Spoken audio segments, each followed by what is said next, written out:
Welcome, wrestling fans, to the Pro Wrestle Machine.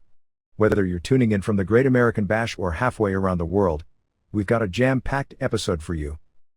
Get ready to dive into wrestling's rich history, packed with insights, opinions, and a few surprises. And remember, you can skip to your favorite moments with our chapter markers. Let's jump right into it. March 27, 2000 Observer Newsletter. More on WWF leaving USA Network. Beyond the Mena Controversy. By Dave Meltzer. One of the two remaining roadblocks to the WWF CBS deal was removed this past week when Chris-Craft Industries Incorporated agreed to sell its half of UPN to Viacom for $5 million. Chris-Craft had sought to block a clause in its dual ownership contract of UPN with Viacom, which gave either side the right to order the other to either sell its half or buy out the other company's half. Viacom had, through that clause, ordered Chris-Craft to make a decision by March 20th.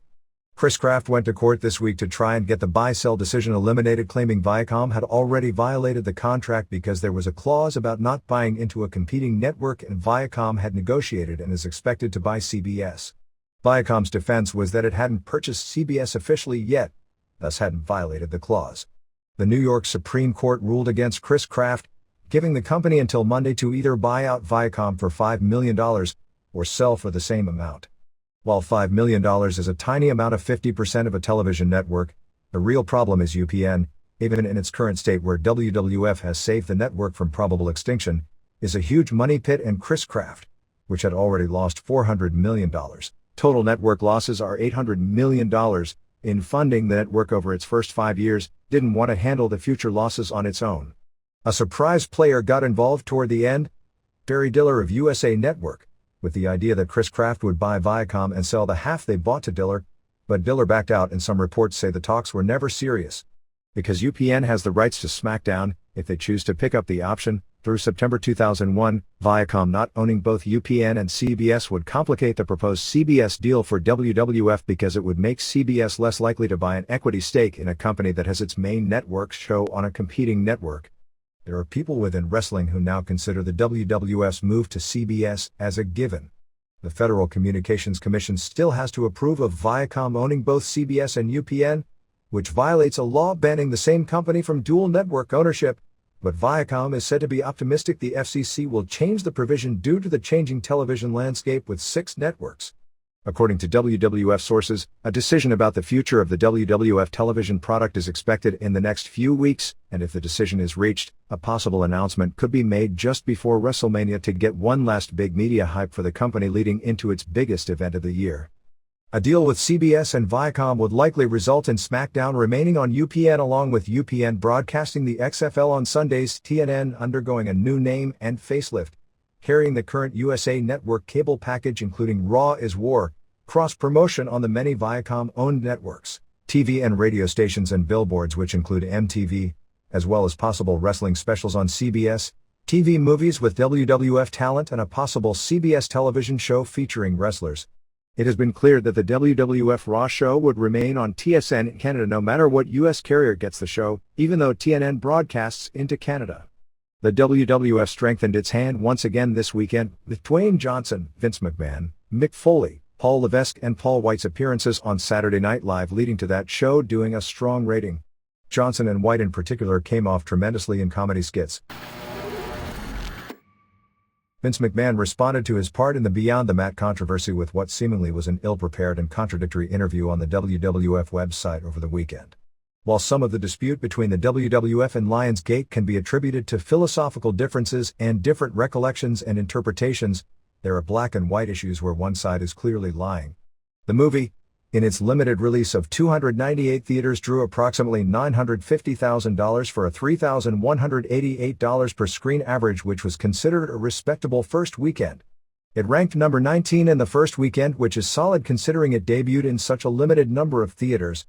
It was reported as the biggest open for any non-musical documentary in years. The movie should remain in about the same number of theaters for the next several weeks and will probably be moved into new markets soon. The goal, according to Lionsgate co-president Tom Ortenberg, is to reach the $3 million to $4 million level before completing its theater run. McMahon's main point and complaint was that the WWF didn't have a financial interest in the movie, which he claimed wasn't fair. There are two major problems with that. The first was the agreement from the start which the WWF signed when it agreed to be part of the documentary. In this case, it was a contract signed when the company was doing poorly, and since the company is no longer doing poorly, and it's thus a complaint about having to live up to a contract.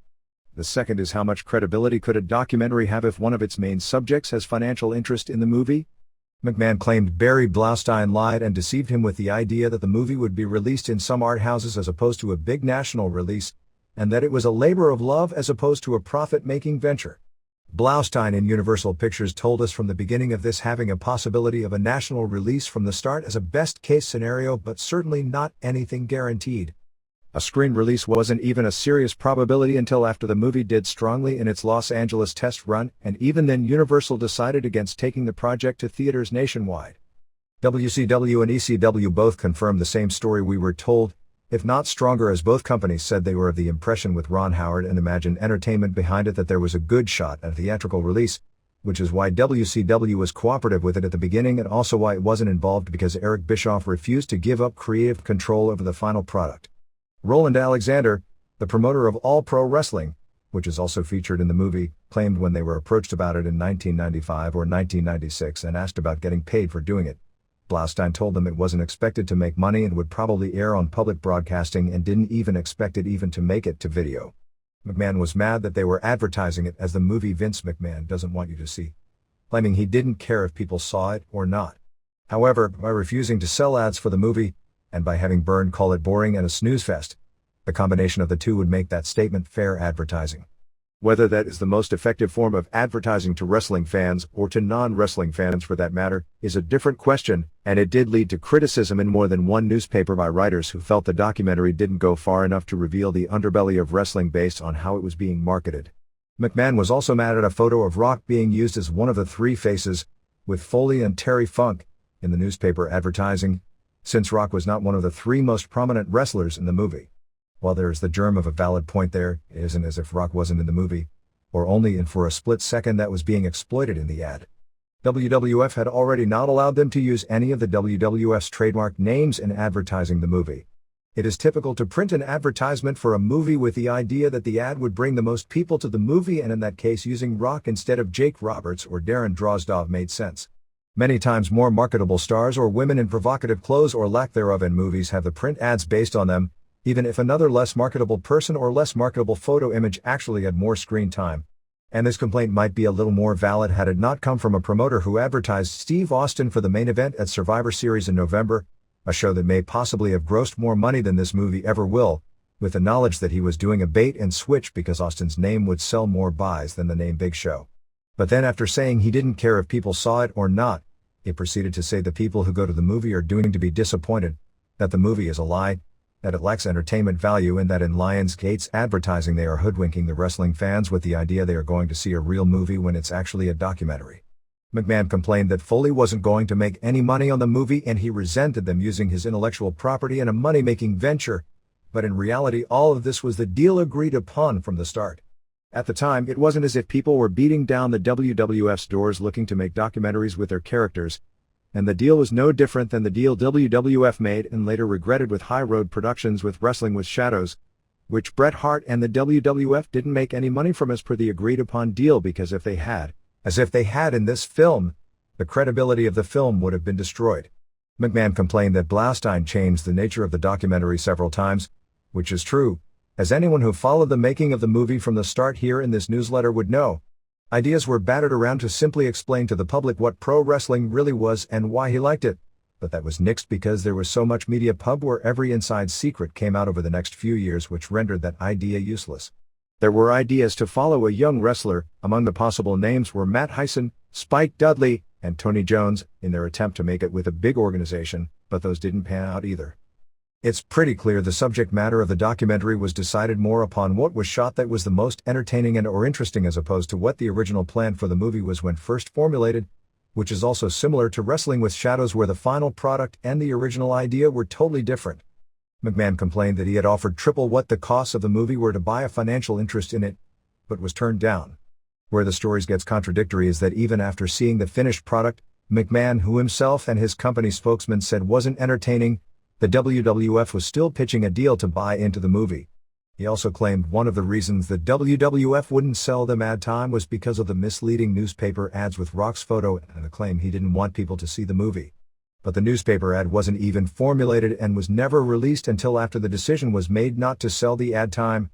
At another point he claimed the WWF had told Blaustein from the start that they wouldn't sell them any ads, but Lionsgate claims to have a contract on WWF letterhead signed just 6 weeks ago for advertising within the body of WWF shows, ads that weren't pulled until the day they were supposed to start airing.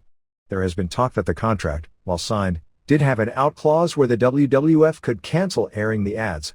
While to say the movie was a competing product with the WWF is a stretch, the WWF certainly has the right not to sell ad time and as a company not to promote the venture, whether one would argue it was good for wrestling in general or not, if they didn't want it to succeed for whatever reason. But in turning down ad time after agreeing to it, it inherently makes the statement about it being something the WWF doesn't want you to see accurate. If there were attempts to buy, and it certainly seems that was the case, and clearly there were no nationally purchased ads on those stations who hardly had sold out all of their national inventory, there must be some story somewhere that doesn't ring true because TV networks, particularly one as deeply in debt as UPN, aren't in business to shun advertisers. McMahon claimed never to have pressured anyone not to take the ads, and the USA Network itself claims not to have turned down ads. However, more attempts again after this controversy went national to buy ads on USA Network for this coming week were again turned down according to Blaustein. UPN, when asked that question, refused to answer, but the fact that ads didn't air on the networks nationally, and had to be bought through the local cable companies for USA, and in the case of UPN, were even turned down on 43 of the 52 local UPN affiliates they attempted to buy, if WWF didn't have a hand in it, seems to indicate one of the weirdest conspiracies in modern television advertising. In what may be a setup for a later lawsuit, it is said that the movie did considerably stronger business in the 9 markets where local UPN stations took their ads. If the shoe had been on the other foot and if the NFL had refused to sell WWF ad time during the Super Bowl claiming it was a competing entertainment event, one would think the company would have cried bloody murder. The March 20th New York Times ran a story on Lionsgate's claim that they had a signed contract with the WWF for advertising within the body of their programs for the movie. Jim Byrne of the WWF countered, saying, "It is common practice in television to reject ads even if contracts had just been signed," mentioning the WWF Super Bowl ad that was rejected, although that's misleading because the WWF wasn't banned from advertising on the Super Bowl. A specific ad was nixed due to a content issue. Other WWF ads ran on the show, and they could have put a new ad in its place had they chosen to. Byrne said because something like that is common, nobody would publicize it unless they were doing so to promote the movie. And of course creating a controversy about the ad was done in some part to promote the movie, apparently forgetting that the WWF itself heavily publicized the fact its commercial was nixed. The story quotes said that Ron Howard, whose Imagine Entertainment funded the movie, said he believes McMahon had 2 motives. After his attempt to invest into the movie was rejected, he wanted to make sure nobody had success with a pro wrestling project that wasn't backed by the WWF, and he is just trying to prove his point to shut down the film. But Howard also said he believes McMahon objects to the way the wrestlers are presented as real people as opposed to cartoon characters. While McMahon, who claimed on WWF.com that he didn't want to talk publicly on this subject except to WWF.com, had already done an interview with the Los Angeles Times, saying the company felt cheated they have no equity in the movie. Byrne, however, stated the WWF didn't have an interest in the movie after it was finished and that once McMahon saw it, he would have backed out of the project anyway. This makes no sense if that's the case, to be complaining so much about not being able to buy in, as well as it makes no sense with the timeline of what happened. The movie, which was awarded Best Movie at the Southern Film Festival this week, did purchase specific market spots bought out through the local cable companies that did air during WWF programming and other USA Network programming. According to an article in Wired News by Andy Patrizio, Lionsgate had signed contracts for advertising not only from WWF, but also from USA and UPN, which may end up leading to a restraint of trade lawsuit and a complaint being filed with the FCC. Reports from shortly after Blaustein showed the movie to Vince and Linda McMahon, with Linda being very upset at Vince about the scenes with Foley's children. WWF officials had talked with us, said McMahon had seen it and thought it was a knock, and said the company was given the directive not to get behind promoting it in its current form. The reasons given to us for the company not promoting it, long before this latest controversy even broke, were not because he couldn't buy it, but because he didn't like it. The general consensus seems to rate the movie at 3 stars, which were exactly what it was rated in reviews on March 17 by Roger Ebert of the Chicago Sun-Times, as well as the New York Post, Newsday, Detroit Free Press, Miami Herald, and Los Angeles Times. It did not get a good review from the New York Times, and there were many 4 stars reviews, including the Arizona Republic. The Post review missed a few major points. It listed Foley's daughter as saying it would be better if his dad did something else. It was Funk's daughter who said it, and talked about Funk retiring but coming back for one last match, in Amarillo, at the age of 53, when he's still a full-time performer now just months before his 56th birthday. The Post concluded, Beyond the Mat may not be strictly objective and it's far from the no-holds-barred expose implied in the ads, but it's the most entertaining look at its world since Pumping Iron. I thought Pumping Iron was a good movie when it came out in the 70s, but it also totally skirted every serious issue in the bodybuilding world, while Beyond the Mat never once mentioned steroids. To not do so once, a bodybuilding movie is a lot bigger omission, and wasn't nearly as entertaining as this one. The Newsday review characterized the backroom movers and shakers in wrestling as the most abrasive, mentioning Vince McMahon and Roland Alexander, all pro wrestling, and that Blaustein treated the wrestlers with more sympathy. It complained little screen time was devoted to rehearsals and backstage huddles setting up the routines. It praised the reunion, set up by Blaustein of Jake Roberts and his daughter, saying it was so good it could have been scripted for a Lifetime Movie of the Week, but it's sadly authentic. It concludes in regard to Foley saying, while Blaustein goes so far as to point out his own problems with Foley's actions, he leaves the armchair analysis to the viewer, which sometimes makes Beyond the Mat feel as superficial as the sport it is tracking. Ebert, clearly not a wrestling fan, said watching the movie made him realize just how real pro wrestling actually is. Ebert criticized the idea that Foley's kids were at ringside during his match and how kids that young can understand about scripts. Even one of the most respected movie reviewers of all time was taken in by Roberts, who he felt opened up in an extraordinary way to the camera. Ebert did see through an issue the movie has been criticized by some insiders for not delving into, by saying what we wonder is, how can you be a pro wrestler and not use drugs? A working wrestler performs 26 to 27 days in a month, twice on weekends. Even on a good day, their bodies are slammed around in a way that might alarm a pro football player. Editor's note, there was a period in the 80s when that was true for WWF performers and even major regional circuit performers, but today's major league wrestlers wrestle less than 20 matches per month. Not saying that's an easy schedule either, but that figure would have come from a Jake Roberts movie quote, which was an accurate statement about his life in the 80s in WWF. Have you ever heard of a pro wrestler being suspended for drug use? Do they even check for drugs? Ebert said, Beyond the Mat isn't a slick documentary, some of it feels like Blaustein's home movies about being a wrestling fan, but it has a hypnotic quality. Those who oppose boxing because of its violence acknowledge that it is at least a supervised sport with rules and safeguards. Wrestling is not a sport, but a spectacle, in which weary and wounded men, some obviously not in the best of shape, injure one another for money. The Los Angeles Times review stated Barry Blaustein's Beyond the Mat connects the antics of professional wrestlers with their lives out of the ring with such compassion, humor and perception that the result is utterly captivating. By the time this unique and touching documentary is over, you may be surprised how involved you have become with individuals who are full of contradictions and surprises. The review described Foley as a man of such clear intelligence it becomes all the more difficult to accept that he specializes in the most extreme forms of wrestling. There has also been criticism of the movie's ads, which indicate the 3 stars as being Foley, Funk and Rock, who is only in the movie because he's Foley's opponent in the I Quit match, as opposed to Roberts. Also, the eeriness of seeing the beginning of Darren Drozdov's wrestling career based on how it ended was lost in virtually every review of the movie except the Detroit one. The Detroit Free Press wrote, Beyond the Mat is neither a sociological analysis nor an apology. Blaustein leaves it to us to draw conclusions and assign significance, always returning to his own question, what kind of man makes a living ramming another man's head against a turnbuckle? Steve Rushin in Sports Illustrated stereotyped wrestling fans as the group that was at the indie show in North Platte, Nebraska that Roberts was headlining, saying they board airplanes in flip-flops, enter court wearing tank tops, ask barbers for mudflaps, brain boyfriends with hubcaps, enjoy smoking Luckies and eating at Stuckey's, have the IQ of larva and new wives named Darva, and multiple exes raising kids' names for Texas, Houston, Austin, Tyler, Taylor, Kirby, Kyle and Angelina. Once you stereotype wrestling fans like that, it's hard to take anything written seriously, but the author was clearly fascinated with Roberts' life to the point neither Funk or Foley's name made the piece.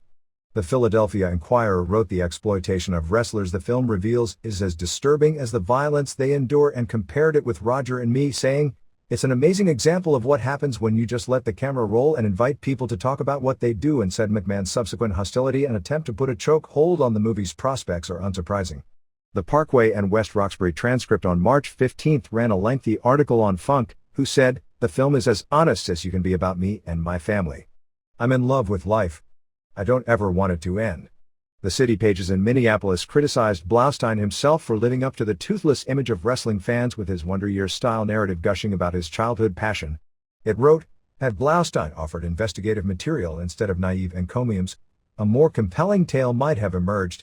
Much of the WWF's past, which is littered with lawsuits, drug abuse, and rumblings of sexual harassment, seems to demand attention. Yet Blaustein never addresses any of this, as if the mere mention might have threatened his access. Nevertheless, enough unfavorable material surfaces that the WWF has distanced itself from the finished product, forcing the removal of copyrighted names from any promotion of the film. CNN's Larry King Live on March 17 ran a full hour on the movie with Hulk Hogan, Roddy Piper, Blaustein and Foley, who just 2 days before the taping was given the okay to do it by McMahon, thereby causing the King folks to eliminate both Ric Flair and Terry Funk from the show. Foley was the perfect representative for the WWF. While many question his decisions and his future, he unabashedly feels he went in knowing the consequences of all his actions in the ring.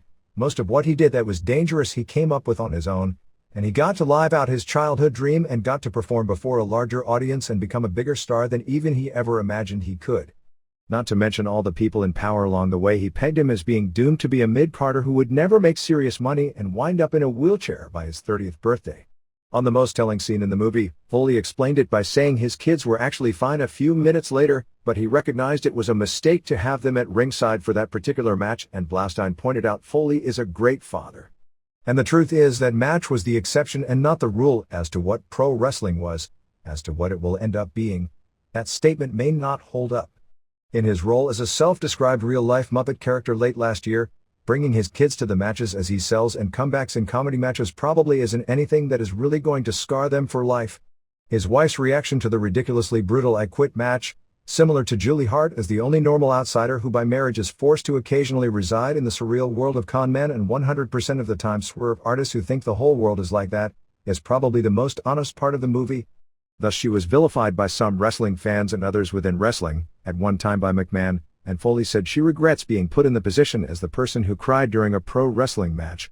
Foley also tried to contend pro wrestling was a sport, saying that if golf and figure skating make the cut, so should pro wrestling.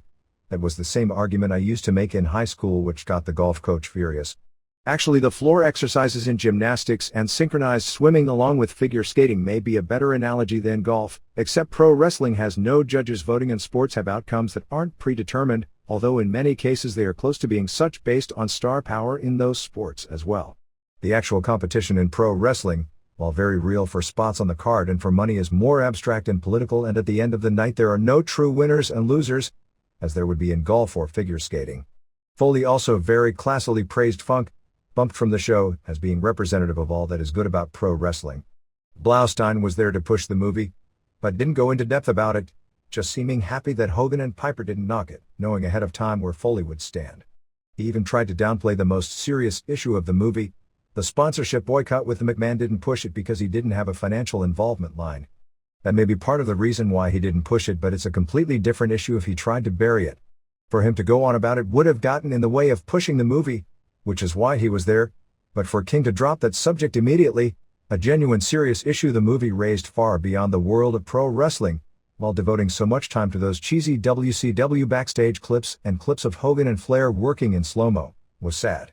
The most interesting guest was Piper, who combined his old-time and character routine about the start and body of his career, with what appeared to be a genuine concern of a guy who was a huge star, with knowledge that he's getting out claiming his Time Warner contract, had 8 matches left.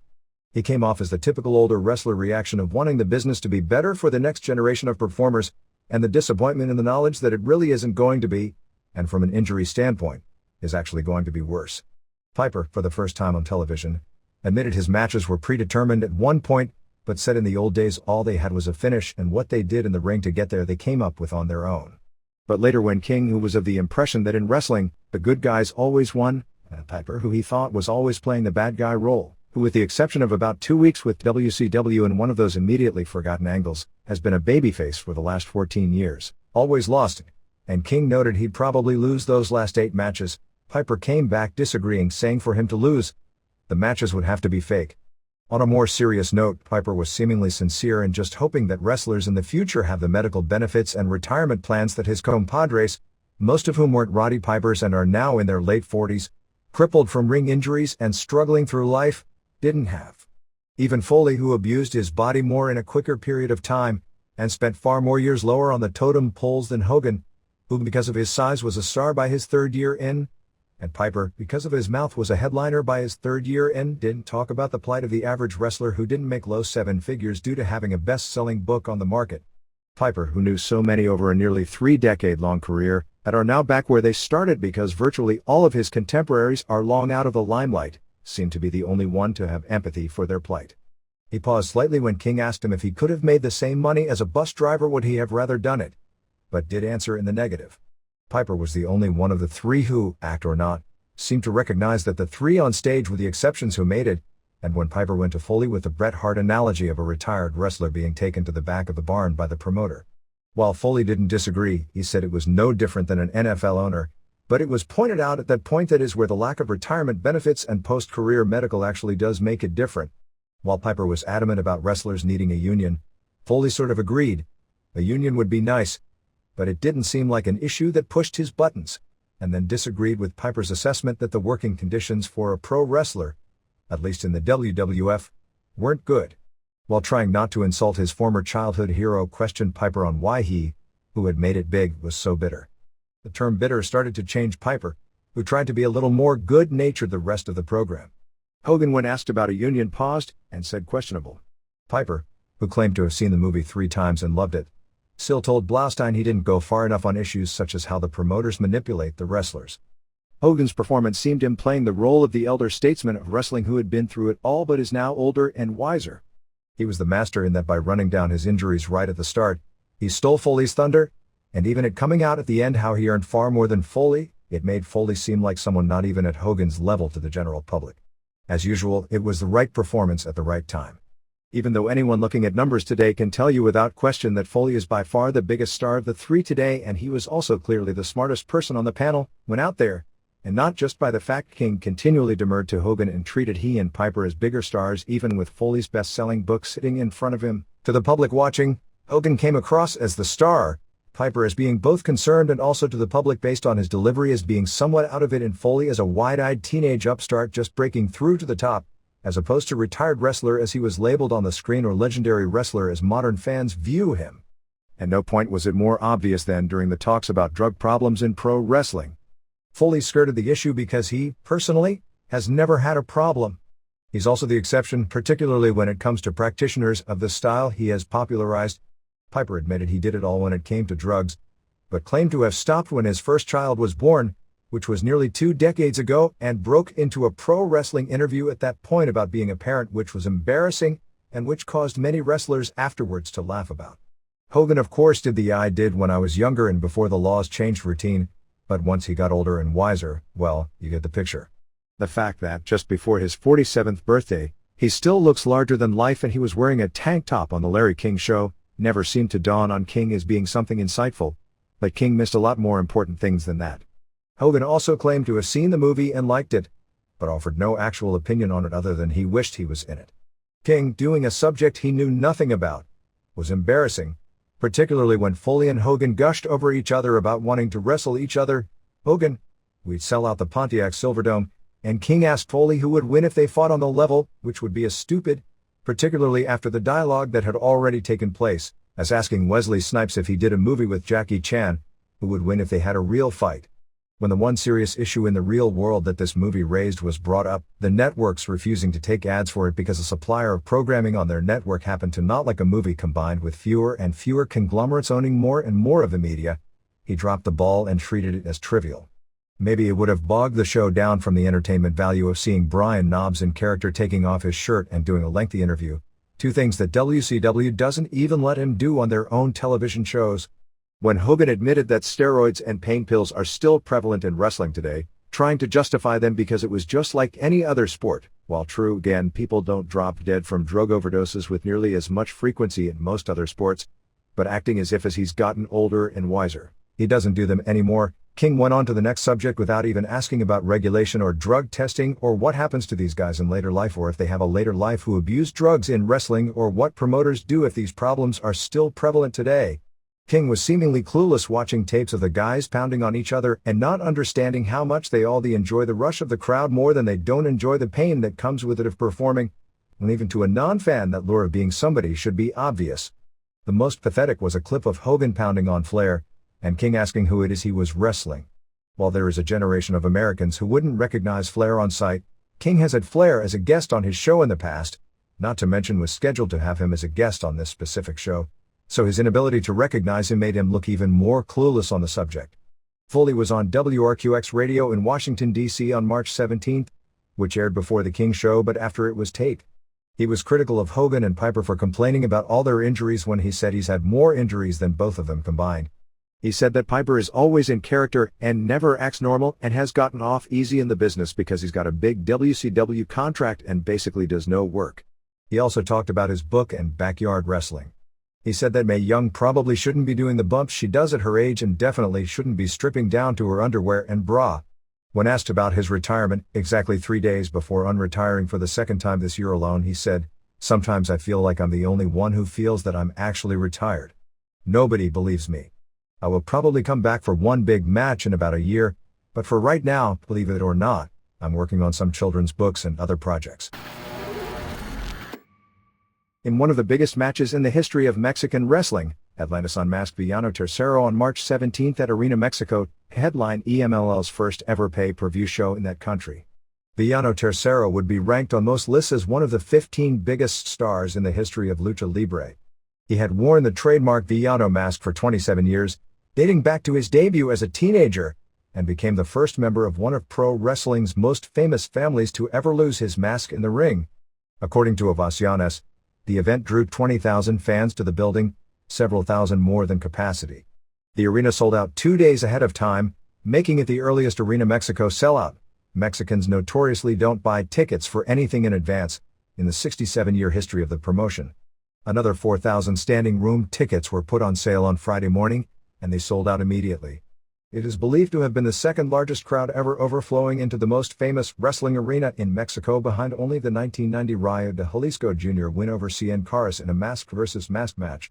A 1992 masked versus masked match with Blue Panther beating Love Machine, in order to avoid the problems of the 1990 match where fans turned away at the door, stormed the building, overpowered security, and with 23,000 in the arena, the weight in the upper deck caused structural damage in the building, allowed the overflow to watch the match on a big screen, which resulted in about 26,000 watching Love Machine unmasked.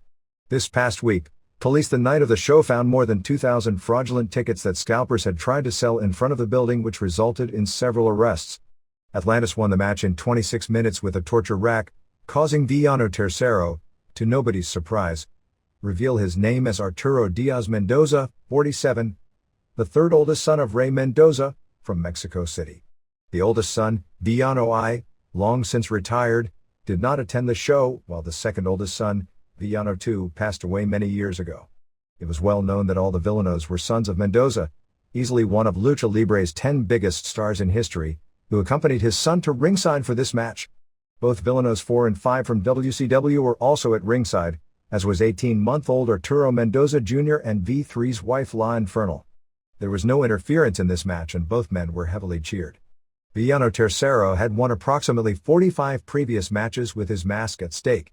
The match garnered so much interest as the culmination of a many-year feud that this was the first time in years pro wrestling made the front cover of Ovaciones, the country's largest daily sports newspaper.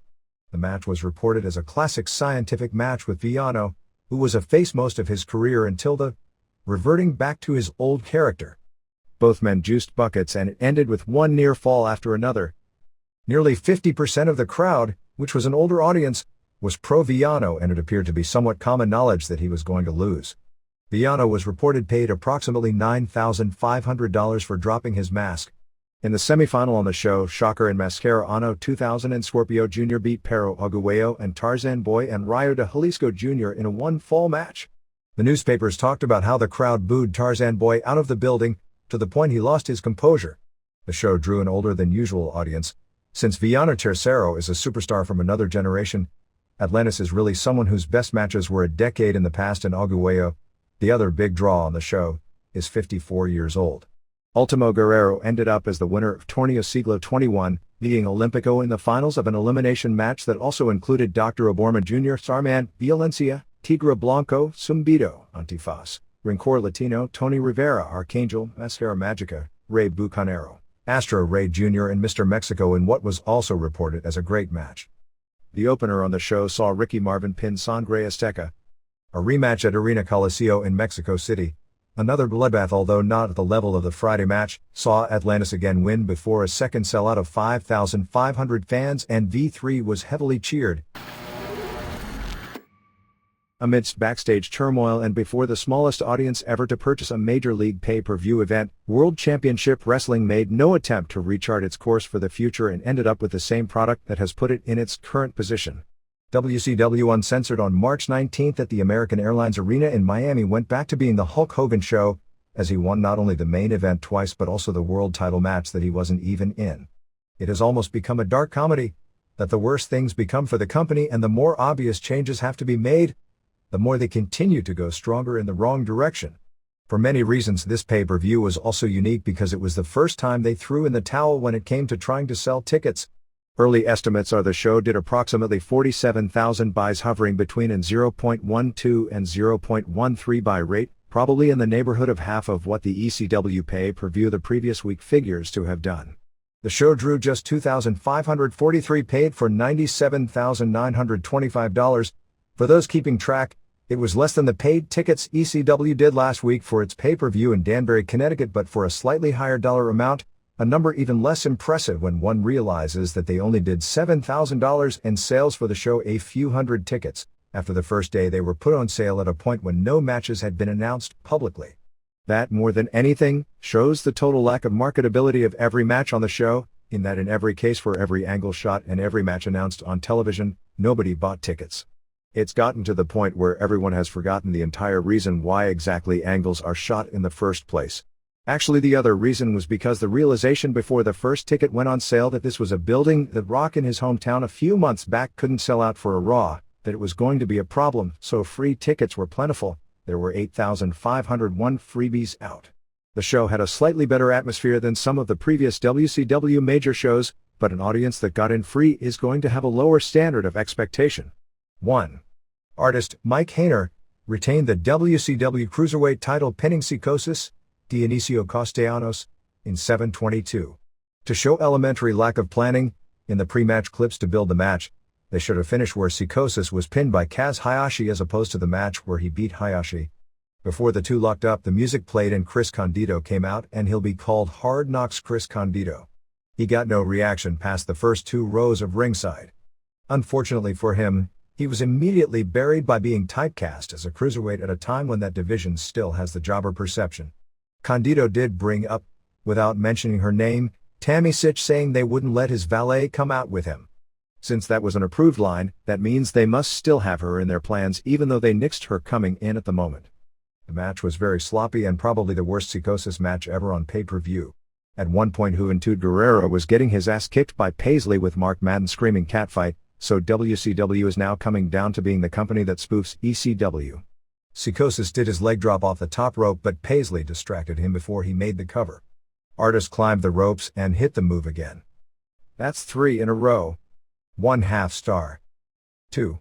Norman Smiley and Kiss Demon, Dale Torborg, beat Lane and Len Carlson, and Rave Bradley Kane, in 3:41. Lane and Rave are now called XS. Horrible.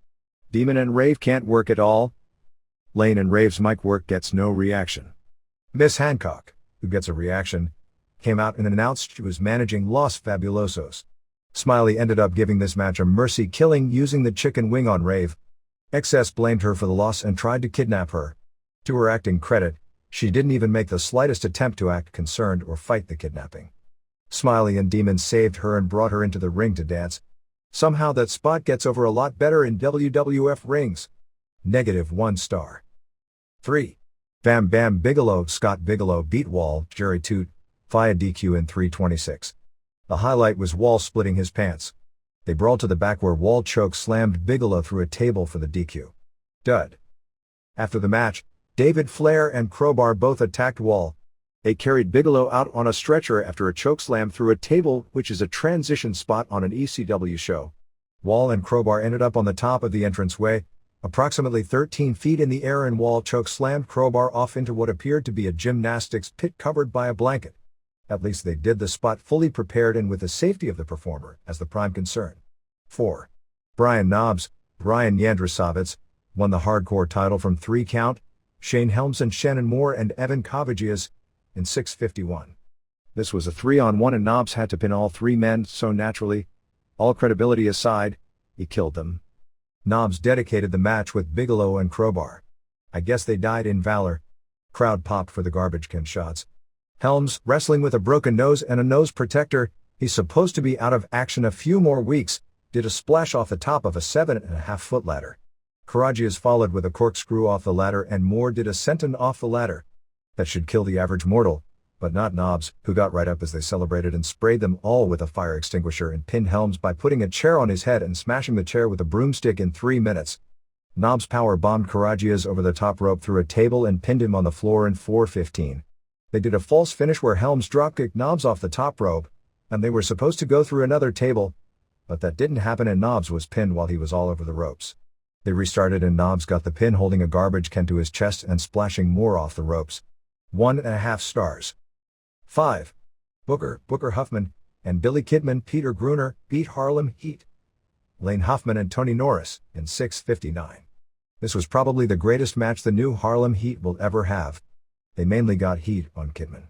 Big T tried to hurdle the guard rail and clothesline Kidman, and almost made it. Finish saw Kidman do a sunset flip off the top rope on Big T, but couldn't pull the guy over, so Booker used a side kick and T went down and was pinned. 1.25 stars. 6. Vampiro Ian Hodgkinson pinned David Finlay in 8:38 of a Falls Count Anywhere match. The crowd seemed to enjoy this more than any other match. Vampiro selling early wasn't good, but he took a good bump over the guard rail. From that point they brawled into the concourse area, nearly went into a women's bathroom, and ended up in a men's bathroom. It was your basic hardcore match stuff, with one creative spot of Vampiro coming off the top of the door of a stall and being hit with a garbage can. Mark Madden gave the line of the year when he said in the bathroom that somebody should do a Uranage. They teased that Finlay would throw Vampiro off the balcony. Hey, Giants survived it. Vampiro took a backdrop in the concourse area and at least one fan too close to the action took a bump. Vampiro used the nail in the coffin for the pin. After the match, Finlay put Vampiro over in his interview.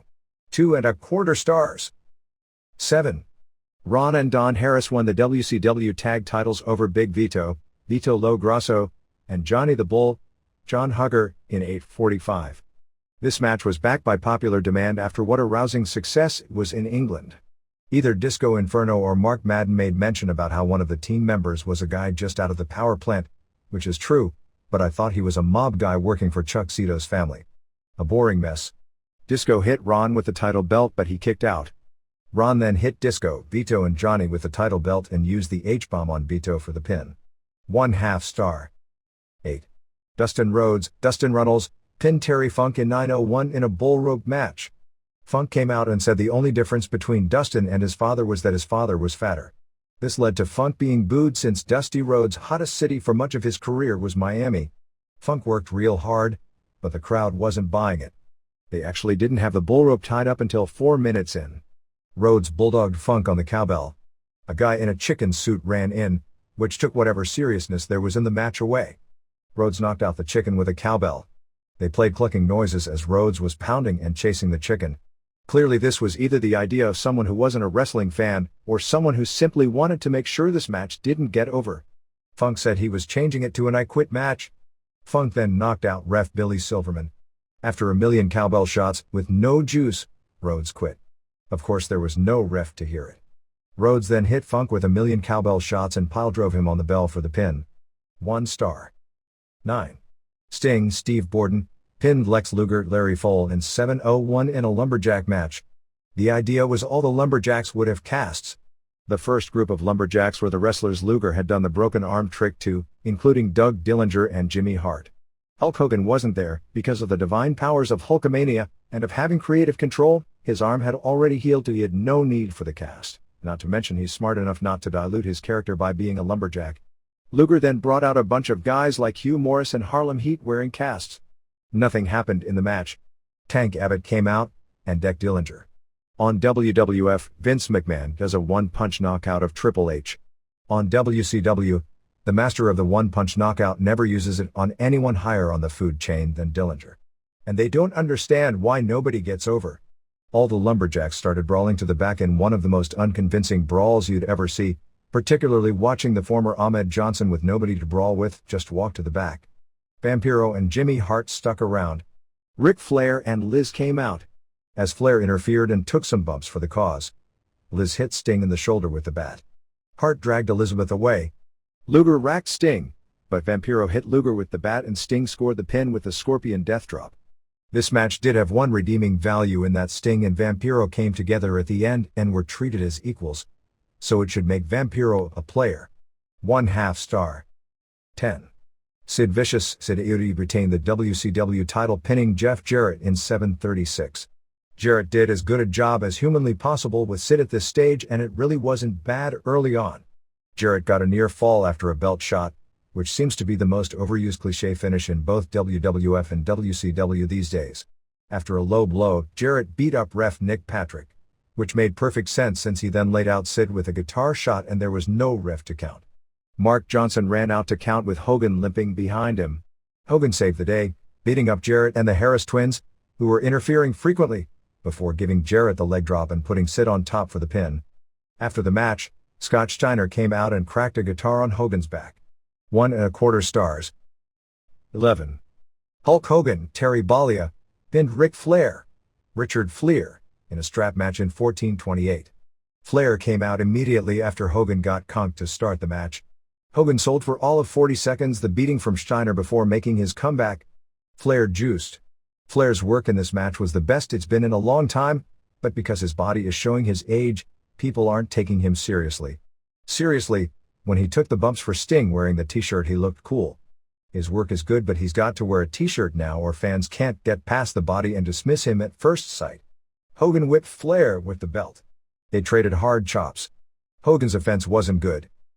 Luger hit Hogan with a chair and Hogan bladed. They traded more belt shots. They made the announcers look like fools as the announcers were told the only way to win was to drag the opponent to all four corners. So they went for near falls and the ref counted and the announcers, who actually were the stars of the show, particularly Madden's line about Sting comparing him to Alicia Silverstone, which reportedly was actually a Kevin Nash line, looked like idiots trying to explain it. To make things worse, they explained it by saying it wouldn't count, unaware that the finish was going to be a leg drop and a 1-2-3. Hogan did the high kicker on Luger just before the finish. Just to make sure everyone realized everyone in the company is back jobbing for him again, Hogan dragged Flair after the match to all four corners. 2¼ stars. For March 20th, one of the hottest, as far as crowd reactions go, Raw episodes, did a 6.21 rating, 6.01 first hour, 6.39 seconds hour, and a 9.8 share. Nitro just barely reached a new record low of the past few years with a 2.52 rating, 2.93 first hour, 2.15 seconds hour, and a 3.7 share. Nitro bottomed at 2.53. The first hour of Nitro barely beat out Walker, Texas Ranger on USA at 2.88. The combined audience head-to-head hit 9.5 million total viewers. Raw picked up approximately 11% of the Nitro audience when Nitro went off the air. The Raw main event, billed as the WrestleMania 3-way main event 2 weeks early, drew a 6.41 final quarter and a 7.30 overrun, which is still roughly the same number they do every week in that position. The Nitro main event of Hogan and Vicious vs. Jarrett and Scott Steiner did a 2.94. Quarter-hour comparison saw Raw at 5.68, Road Dogg and X-Pac vs. Hardys, to 2.24, Luger vs. Vampiro Raw at 6.40, Triple H and Stephanie, Shane and Show and Vince interview segment, to 1.71, Hogan/Sid press conference, Morris vs. Smiley, Raw at 6.05, Godfather vs. Bossman, Too Cool vs. Malenko and Saturn, to 1.68, Hennig vs. Rhodes, Abbott vs. Barbarian, and Raw at 5.92 to 2.33, Flair vs. Sting. Smackdown on March 16th did a 4.85 rating and 8.0 share. In the top 40 metered market, Smackdown beat out the NCAA Midwest Tournament, 6.7 to 6.1, but nationally, because UPN has poor national penetration, it finished fourth out of the 6 network shows. Thunder on March 15th with the Hogan handicap match against Flair and Luger increased slightly to a 2.04 rating. We don't have quarter hours for the show, but the audience declined steadily and strongly as the show went on, which is a terrible sign for an unopposed show, particularly a rare WCW show which had decent quality action on it. Weekend numbers for March 18th to 19th saw Livewire at 1.8, Superstars at 1.8 and Sunday Night Heat at 3.19. China appeared on Pac Blue, doing a 2.1 rating, which is right at what the show usually does. WCW Saturday Night did a 1.4 rating. ECW on TNN on March 17th did an 0.80 rating and 1.4 share, its weakest performance so far this year. There is no explanation other than ratings for TV shows vary, and this opened with an 0.63 first quarter and had the usual rise. Roller Jam, built around the tease of Denise Lowden skating in only her bra, did the roughly same 0.59 rating and 1.0 share numbers it does every week. Japanese television rundown. March 5th, All Japan. 1. Vader and Steve Williams won the double tag titles from Kenta Kobashi and Jun Akiyama in 25-14. Only the last 7 minutes aired on television. It was another of those minor league production setups. What aired was tremendous, with Williams carrying things for his team, at least during the period on TV. Akiyama did a double-team powerbomb on Williams off the middle rope, followed by a high knee off the top rope and an exploder on both Williams and Vader. As he came off the ropes, Williams hit him with a power slam. Kobashi hit a power bomb on Williams for a near fall. Match had great heat. Williams powerbombed Akiyama on the floor. In the ring, Kobashi hit the lariat on Vader, but Williams jumped in for the save. Williams then destroyed Kobashi with a dragon suplex, and Vader and Williams took turns giving Williams one splash after another before Vader took the pin after a choke slam. 4 1/4. 2. Yoshinari Ogawa retained the PWF Junior title, pinning Daisuke Ikeda of Battle Arts in 1904. The second half aired on TV. Ikeda did a lot of submissions that the crowd wasn't into, as All Japan using does 3 counts on the big shows. Ikeda did a pretty awesome DDT. Ikeda worked the crowd well, but as far as working with his opponent making it look good, he was at high indie level. Ogawa got the pin after a back suplex. 2 stars. During the show, they aired several clips of the Mitsuharu Misawa vs. Jun Akiyama singles match that Akiyama won on February 27th from Budokan Hall, saying the match would air on March 12th. Based on the clips, this looked can't miss. Mexico. Rey Mysterio Sr. beat Nicho El Millonario, WCW Psicosis, to win what was billed as the IWC TV title in a ladder match on March 17th, in Tijuana. AAA is claiming that Oriental and Abismo Negro are both heading to Japan on April 5th and would be appearing in the Super J Cup tournament. Karata Morgan retained his claim to the IWRG heavyweight title, pinning Dos Caras on March 8th in Pantyland.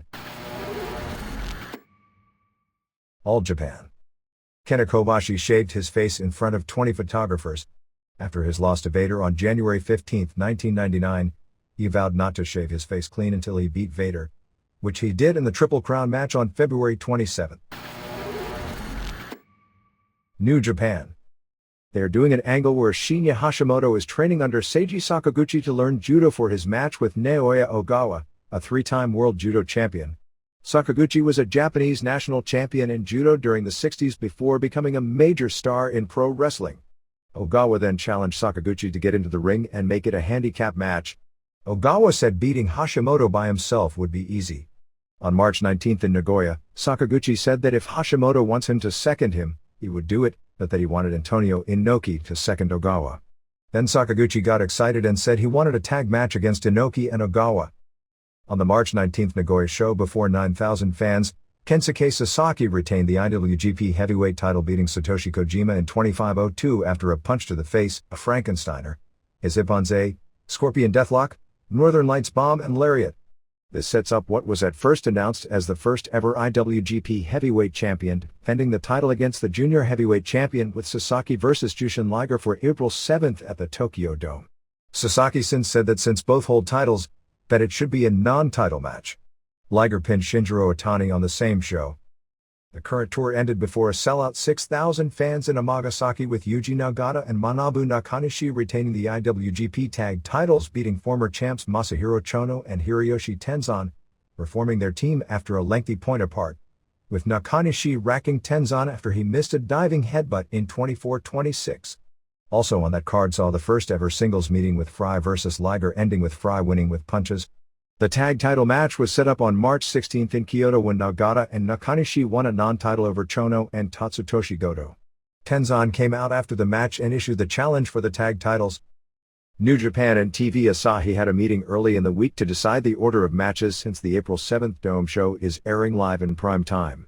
The big question they wanted answered was which match would have more mainstream ratings value: Great Muta vs. Chono, since Muta has been out of action since January, or Ogawa vs. Hashimoto. One would bet on the latter due to all the hype involving Inoki. Also in Nagoya, Riki Choshu accepted the challenge of Atsushi Onita but didn't say when and where. New Japan officials afterwards asked why the match would have to be held on a deserted island as Onita had requested. The Young Lions tournament final will be on May 5th at the Fukuoka Dome. Other Japan notes. Rings announced its next show for April 20th at Tokyo Yoyogi Gym, which is 6 days after UFC Japan has the same building booked. It's a pretty strong lineup, with Kiyoshi Tamura vs. Gilbert Yvel for the Rings World Heavyweight title as the main event, which is going to be an awfully tough test for Tamura. Yoshihisa Yamamoto vs. Jeremy Horn, Volkan vs. Bobby Hoffman, Hiromitsu Kanehara vs. Renato Babalu, Andrei Kopylov vs. Ricardo Arona, who won the recent Abu Dhabi tournament but is much smaller than Kopylov. Wataru Sakata vs. Brandon Lee Hinkle, and Yasuhito Namikawa vs. Alistair Overeem.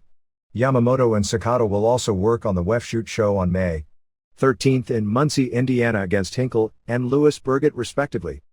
Neo Ladies president Sasuke Shino announced a show billed as Remix World Cup 2000 for December 5th at Budokan Hall, which apparently will be a one-night UFC-style tournament featuring Kyoko Inoue, Junko Yagi, a pro wrestler with a strong judo background, Becky Levi, an unbeaten female shoot fighter, the Gracie's top female student, and 4 others with a $100,000 first prize.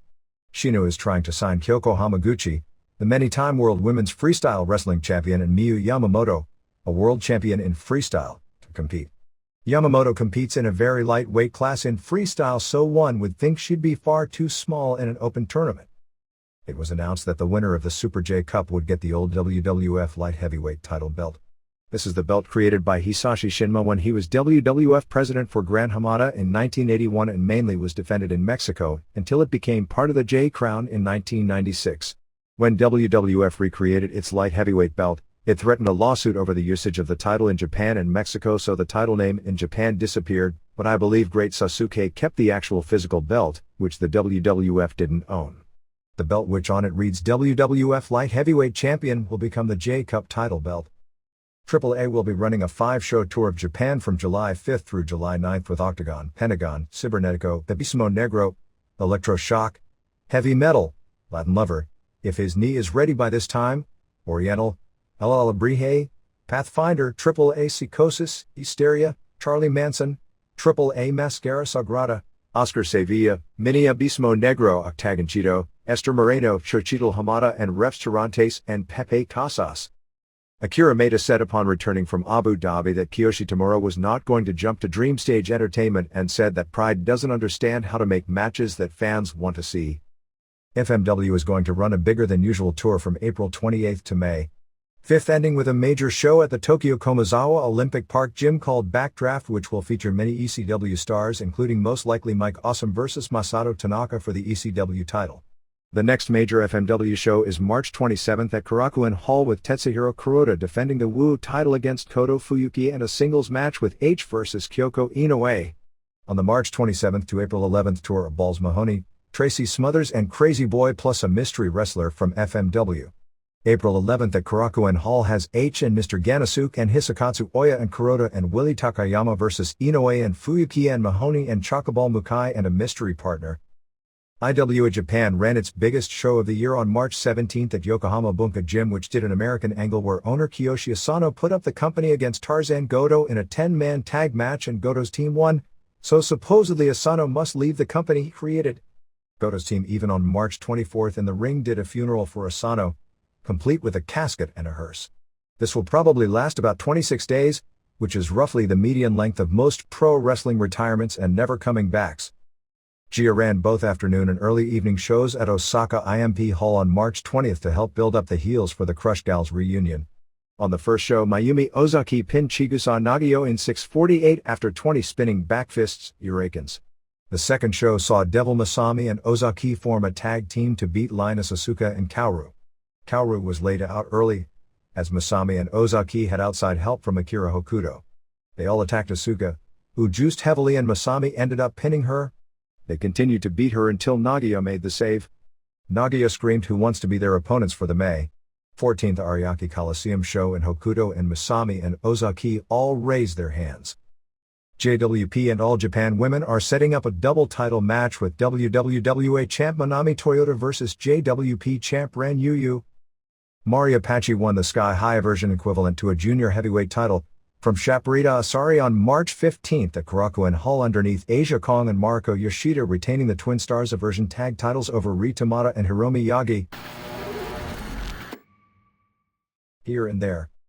Extreme Pro Wrestling will begin running monthly shows at the 17,000-seat Los Angeles Sports Arena on April 15th, which is an awfully ambitious undertaking for an independent promotion which starts on TV 1 week earlier on a station that most of the cable companies in the market don't even carry. XPW starts April 8th on the America One network Saturday nights at 11 p.m. Eastern Time.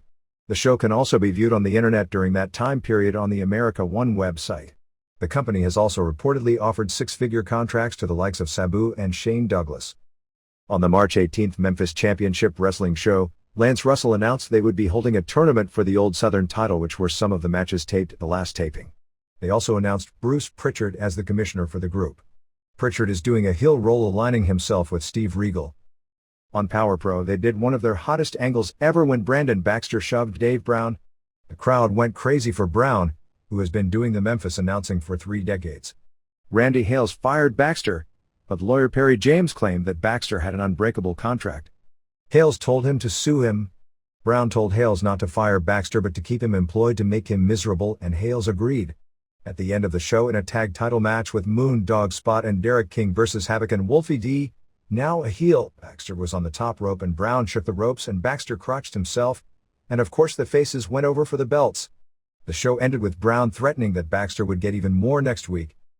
The Newark Star-Ledger had a front-page story on March 19th on Jersey All Pro Wrestling, focusing on the fact that many of the 300 or so fans at the hardcore shows are young children. It noted that when New Jersey deregulated pro wrestling in order to get the WWF to put on the 1997 SummerSlam at the Meadowlands, allowed local promoters to run shows without doctors. Bayonne Mayor Joseph Doria tried to shut down JAPO but wasn't able to, claiming he received complaints from parents and clergy but can't find any legal basis to prevent it. He said he believes the state should get back to regulating pro wrestling. Frank Farley, a former president of the American Psychological Association, attended several shows and claimed that if Christine Whitman, the sitting governor who deregulated wrestling so the WWF would run pay-per-view shows in the state, would attend a show, she was initiate legislation to either ban it or at least put age-related restrictions on selling tickets. The show in question featured mousetraps, barbed wire, a machete and a staple gun. This led to a second front-page story on March 21st where Whitman called for legislation in New Jersey to rein in an out-of-control industry. "We need to do something here to either regulate it or regulate the audience," said Pete McDonough, spokesman for the governor, largely outraged by the thought of 5-year-olds watching matches involving blading, barbed wire and cheese graters. She is very interested in some regulation of this entertainment form. It's one thing for consenting adults to decide to attend this sort of event. It's another thing when children as young as 5 are showing up. Jeff Shapiro of JAPO said that he welcomes regulation and agreed that some of the shows had gotten out of hand. Shapiro claimed the company strictly enforces a rule that children must come with either a parent or guardian. The newspaper also wrote an editorial, saying the very least the state should do is set an age restriction for attendance, and then ignorantly lumped extreme wrestling with ultimate fighting and encouraged an outright ban of UFC as New York has done. The problem that the newspaper doesn't realize is that specific lines have to be drawn and what is and isn't allowable to be made clear. With the exception of using cheese graters, every stunt described in the editorial as being abhorrent for kids to see occurs occasionally in the WWF, but nobody right now seems to want to take on the WWF. According to the editorial, legislators are anxious to draft a law that will not hurt big-time wrestling, The hottest thing on TV these days. The Galesburg, Eel Register Mall had a story looking at the major news of the century in that city on old-time pro wrestling. The story said that in the 50s and 60s every week more than 2,000 fans would jam the East Main Wrestling Arena, now torn down, noting that even Joe Louis and Jack Dempsey had refereed matches in the old arena and that Vern Gagne, Lou Thesz, Killer Kowalski, Hans Schmidt, Yukon Eric and Pat O'Connor all headlined at times.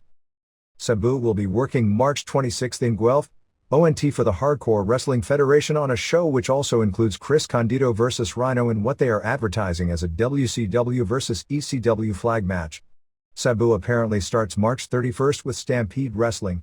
Kurgan had been working for Stampede but is leaving to work for Extreme Canadian Championship Wrestling in British Columbia. Marilyn Vaux Savant, how do you like that stage name? Uda's world's highest IQ gimmick for Parade magazine was recently asked a question about pro wrestling for kids and called it harmless entertainment.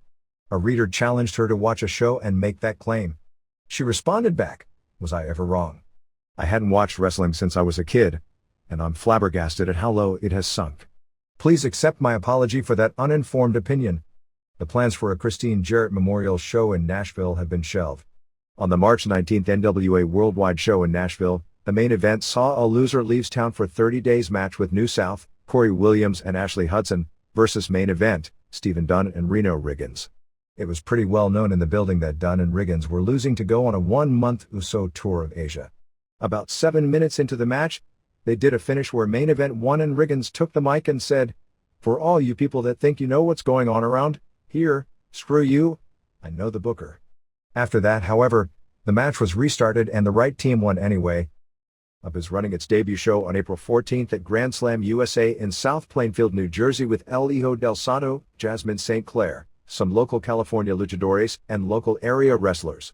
For more info call 570-646-9702.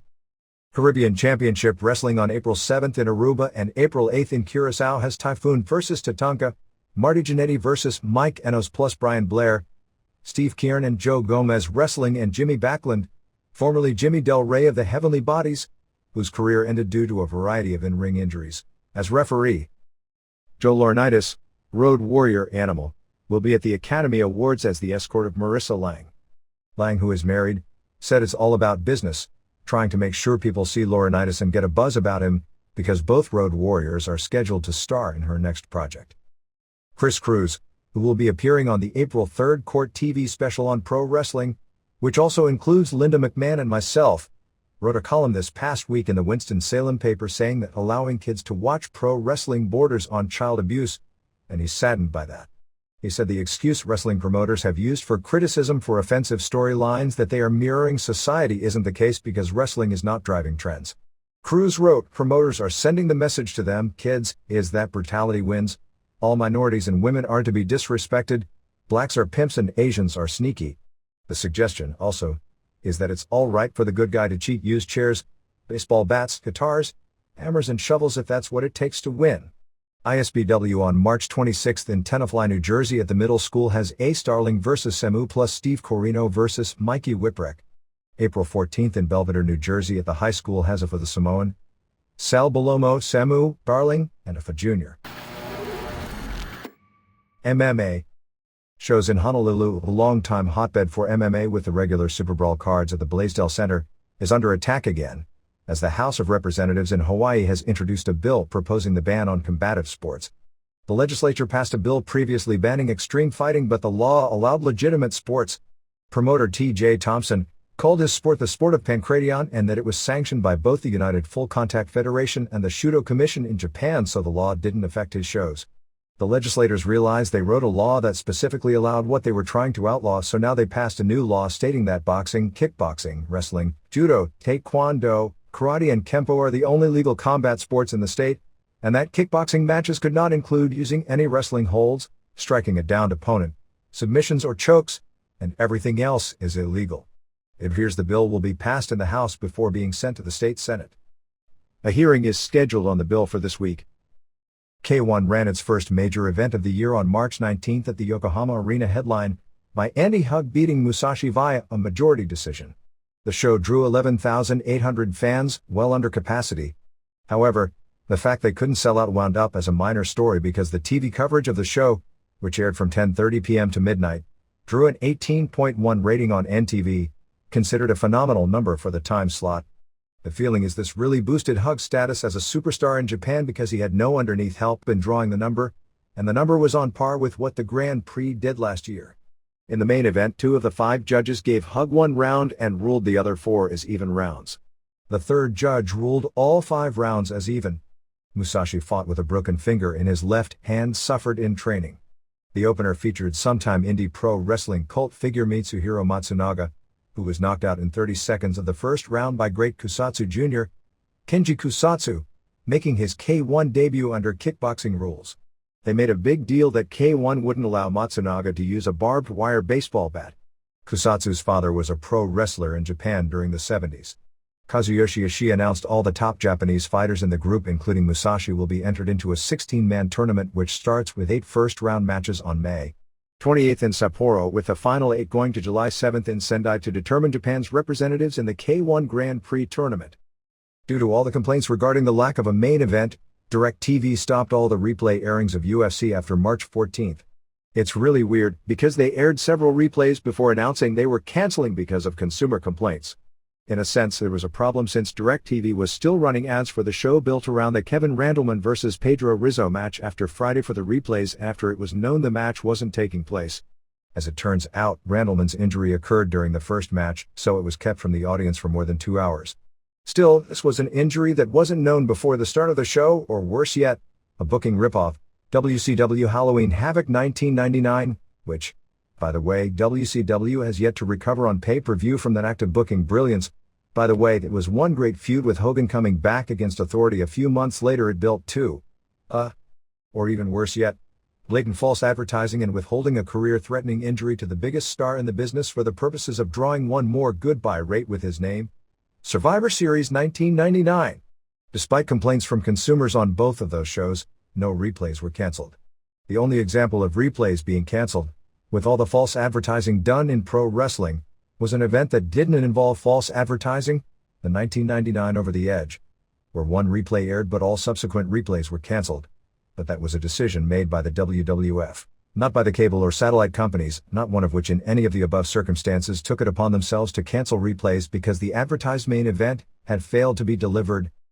Besides the Wanderlei Silva vs. Tito Ortiz main event, also on the April 14th UFC show, April 21st US air date, from Tokyo will be Eugene Jackson vs. Sanae Kikuta of Pancrase, Ikuizumi Noah of Pancrase vs. Joe Slick, who was on the last UFC Japan show in the match where Jason DeLucia get the Joe Theismann on his knee from a throw by Slick, and Yoji Anjo vs. Murillo Bustamante, a highly regarded jiu-jitsu fighter from Brazil who has never lost in MMA competition.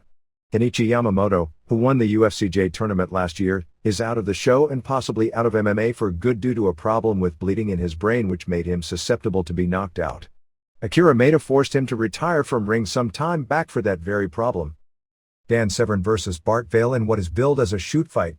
Severn has done several works in shoot fights and Vale's career was built largely on doing worked matches billed as shoots. Headlines a March 25th show in Corinth, Mississippi. Jerome LeBanner, who headlines the K1 April 23rd Osaka Dome show against Francisco Filio, fought in a boxing match on March 17th in Las Vegas at the MGM Grand Garden Arena scoring a second-round knockout. Another K1 fighter, Mike Bernardo will be boxing on April 14th in the United States going for some sort of a vacant WBF heavyweight boxing title that was held by the retiring Joe Hip. Ryan Gracie spent 18 days in jail after the recent assault incident and was released pending trial. Rumen Osato participated in the All Japan Championships in combat wrestling, a Japanese sport which combines points for wrestling takedowns and escapes and pins with legalized submissions, different from submission grappling where wrestling scoring moves aren't utilized and the guard is considered a positive where here the guard is a negative because you're pinned when you're on your back. Winning at 167 pounds, winning every match but one via submission including beating the national Samba champion in the finals. Valley. ECW. The March 18th TNN tapings in Salem, New Hampshire before a packed house of about 3,000 fans, with 2,400 paid, opened with ref HC Locke beating Chilly Willy. Locke had challenged Steve Corino to a match when Corino ran him down for counting the pinfall in the Dusty Rhodes match. Corino refused, saying Wiley would take the match. Finish saw Jack Victory throw the ring bell to Willie, but Locke ducked the hit, grabbed the bell and used it for the pin and then counted his own pin since he wrestled wearing the ref shirt. Locke, who may be given a name like the Extreme Referee, looked good. Nova and Chetty beat Whipwreck and Tom Marquez. James Vandenberg left with Whipwreck. Guido beat Kid Cash in a match which saw both Sal E and Jazz interfere. Dusty Rhodes appeared teaming with During and Roadkill, in an attempt, which may be premature, to give the rub from Rhodes to get During and Roadkill higher on the card, to beat the dangerous alliance of C.W. Anderson and Bill Wiles and Eric Watts. The TNN Open was then taped, starting with Crazy doing a Spanish interview. Cyrus came out and ordered Crazy to defend against Tao in a Japanese death match. Gertner went after Cyrus, who backed down and threatened to have Gertner arrested. Cyrus then shoved Styles and threatened to get him arrested. Tao vs. Crazy was said to be a hot match with Crazy juicing. This match was built around 3 table-breaking spots, including a powerbomb through the table, so Crazy kept the TV title. Rhino speared Crazy and Corino, and Victory joined in. Cyrus did a promo saying what happened to Crazy is what happens when you miss with the network. Sandman came in and made the save for Crazy, but Tao blew the mist in his eyes and Rhino gave him 2 pile drivers.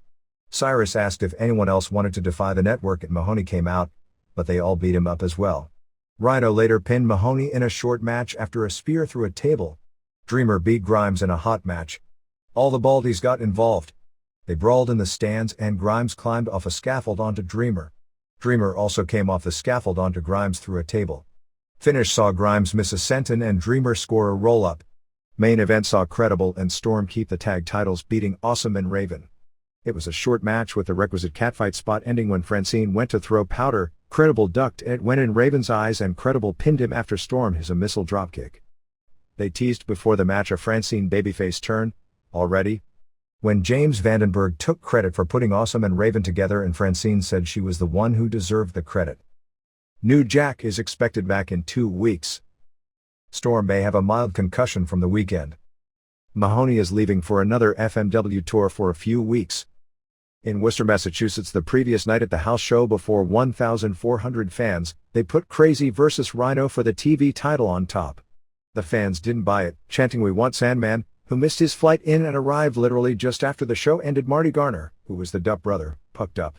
That the WWF didn't sign, is remaining here using his old Chom Payne gimmick, which Chris Kanyon saw on a video and brought to WCW. The March 17th TNN show opened with a clip of Van Dam with Super Crazy and Fonzie, clearly putting Crazy almost too much in the old Sabu role, with Van Dam saying how Crazy can hold his title for now until he comes back. Sandman pinned Angel in 5:45 after 2 cane shots. Angel has potential. Sandman is like watching Hogan, except he uses weapons in between his terrible-looking offense, and he takes better bumps. It is sort of funny how people who knock Hogan on top look the other way at Sandman's offense. Cyrus did an interview with Rhino. Corino cried about having to face New Jack. They used the stuff from Beyond the Mat about New Jack having justifiable homicides on his record and even the Eric Kulas If You Watch TV in Rhode Island incident to push the guy. That's the 21st century equivalent of the cheesy Ox Baker has killed 7 men in the ring with his heart punch line from the 70s.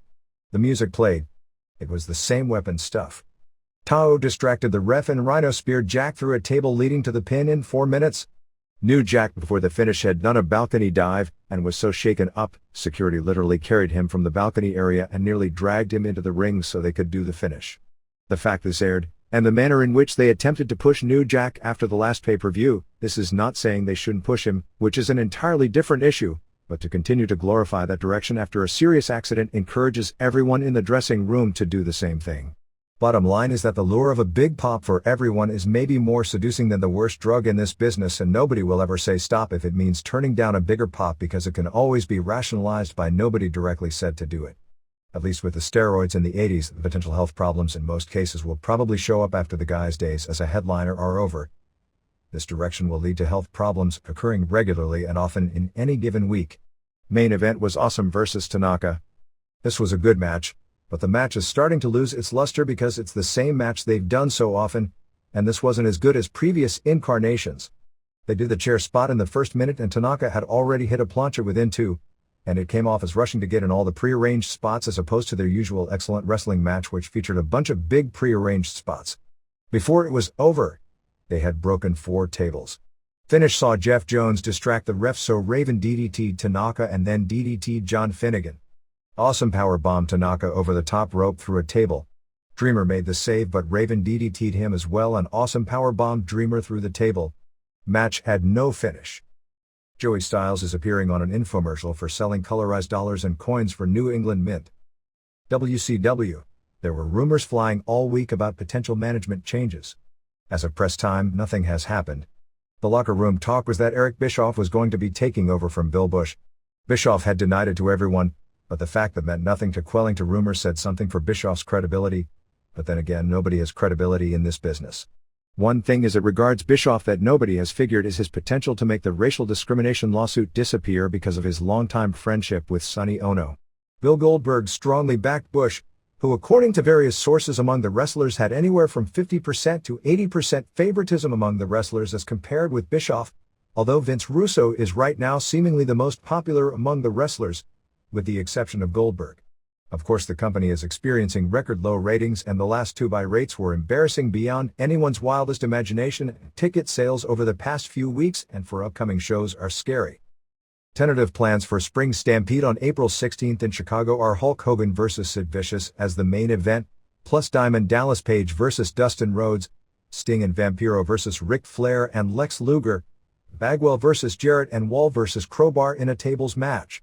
Believe it or not, at one point the main event was scheduled to be Hogan vs. Rhodes, which was moved to Thunder, with a Sting vs. Vicious match that Vicious probably would have had to go over and since they are building short-term to Goldberg vs. Vicious. However, that would seem to require Vicious to now beat Hogan. I hope nobody is holding their breath. Actually as bad as it sounds, if they can convince Hogan to do it, which is the if that ruins the company anyway, Hogan should go over for the title and then put Goldberg over after a short, I'd say long under normal circumstances, but it's important to get Hogan out of the top. But even as much as fans are sick of Hogan on the top, he still means more on top than Sid does and if he would be business, could make Goldberg going over mean a lot more for the company. The downside is that Hogan books everything now to suit his needs and nobody in power wants to get on his bad side because of his political stroke in choosing the new king, so he's booking everything exactly the way he wants it. Add Diamond Dallas Page and Kevin Nash to the list of wrestlers whose pay has been cut in half with the new WCW policy regarding wrestlers on the DL. The reality of this new policy is twofold. First off, it does encourage wrestlers who are taking more time off than they need to economically to return to work. That's good. The bad is that it also encourages wrestlers who are really hurt to return as quickly as possible, or not to miss any time, all while injured, which encourages injuries not healing properly and is guaranteed to make the drug situation in the company worse for that very reason. Page is expected at this point back in early April. Nash should be back imminently. Hall is on the DL and there is expected to be some form of punishment delivered to him once he's back on the active roster. Nitro on March 20th from Gainesville, Florida at the campus of the University of Flair, as the poster said, before 4,456 fans of which 2,447 paid $65,284. It was a decent show, which is a big improvement, particularly building the whole show up for the climactic angle where Hogan continually seemed to hog the spotlight, innocently, from Sid, who took it good-naturedly until he snapped. It started with Sid doing an interview with Jarrett, the uncharismatic twins and Scott Steiner all coming out but Hogan made the save. Did the fans boo the hell out of the spring break segments or what? What do you expect when you are at University of Florida and do the segments from rival Florida State? Chavo Guerrero Jr. did his pickpocket gimmick. Luckily WCW doesn't do stereotypical racial portrayals.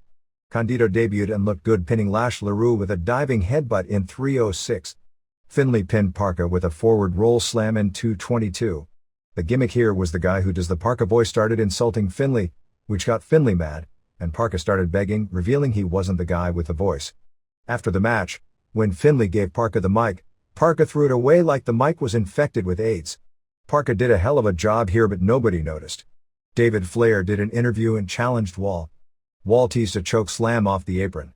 Daphne sprayed him with a fire extinguisher but he no-sold it and choke slammed Flair off the apron through a table. They sure know how to book babyface to give the fans confidence to back. Kidman and Booker beat Harris twins via DQ in a tag title match in 2 minutes. This match was highlighted by Booker doing the worst Uranage in history on one twin. He's celebrated by doing the second worst Uranage in history on the other. It was actually their fault in not taking the bump right, but now the whole world thinks Booker is the clumsiest urinagist in history, which doesn't mean he pees all over himself. Actually, Rock blew that move a few weeks back as well. Don Harris tried to molest Tori Wilson and Kidman cracked him with a chair. Vito and Johnny seemed to dump Disco, which is good since they had decent chemistry together. Luger beat Vampiro in 5:21 with a rack after Flair distracted Mickey J and Luger used a bat shot. There were a lot of missed moves, but the fans sensed Vampiro was finally going to win a match. Like a top guy besides Flair will be a team player in this company. There was absolutely no purpose to book this one this way. They did a mock press conference where Sid was answering questions, Hogan came out, and all the press was more concerned with Hogan than Sid. This was a great angle, all the more surprising since it involved a lot of work from Sid, some from Hogan, and all from WCW. Morris pinned Smiley in 240 with a moonsault. Demon ran in for the save but he got punked as well. Hennig beat Rhodes via DQ in 148. Rhodes punched Nick Patrick and Hogan made the save. Rhodes did an interview challenging Hogan, Piper, Page, and Hennig.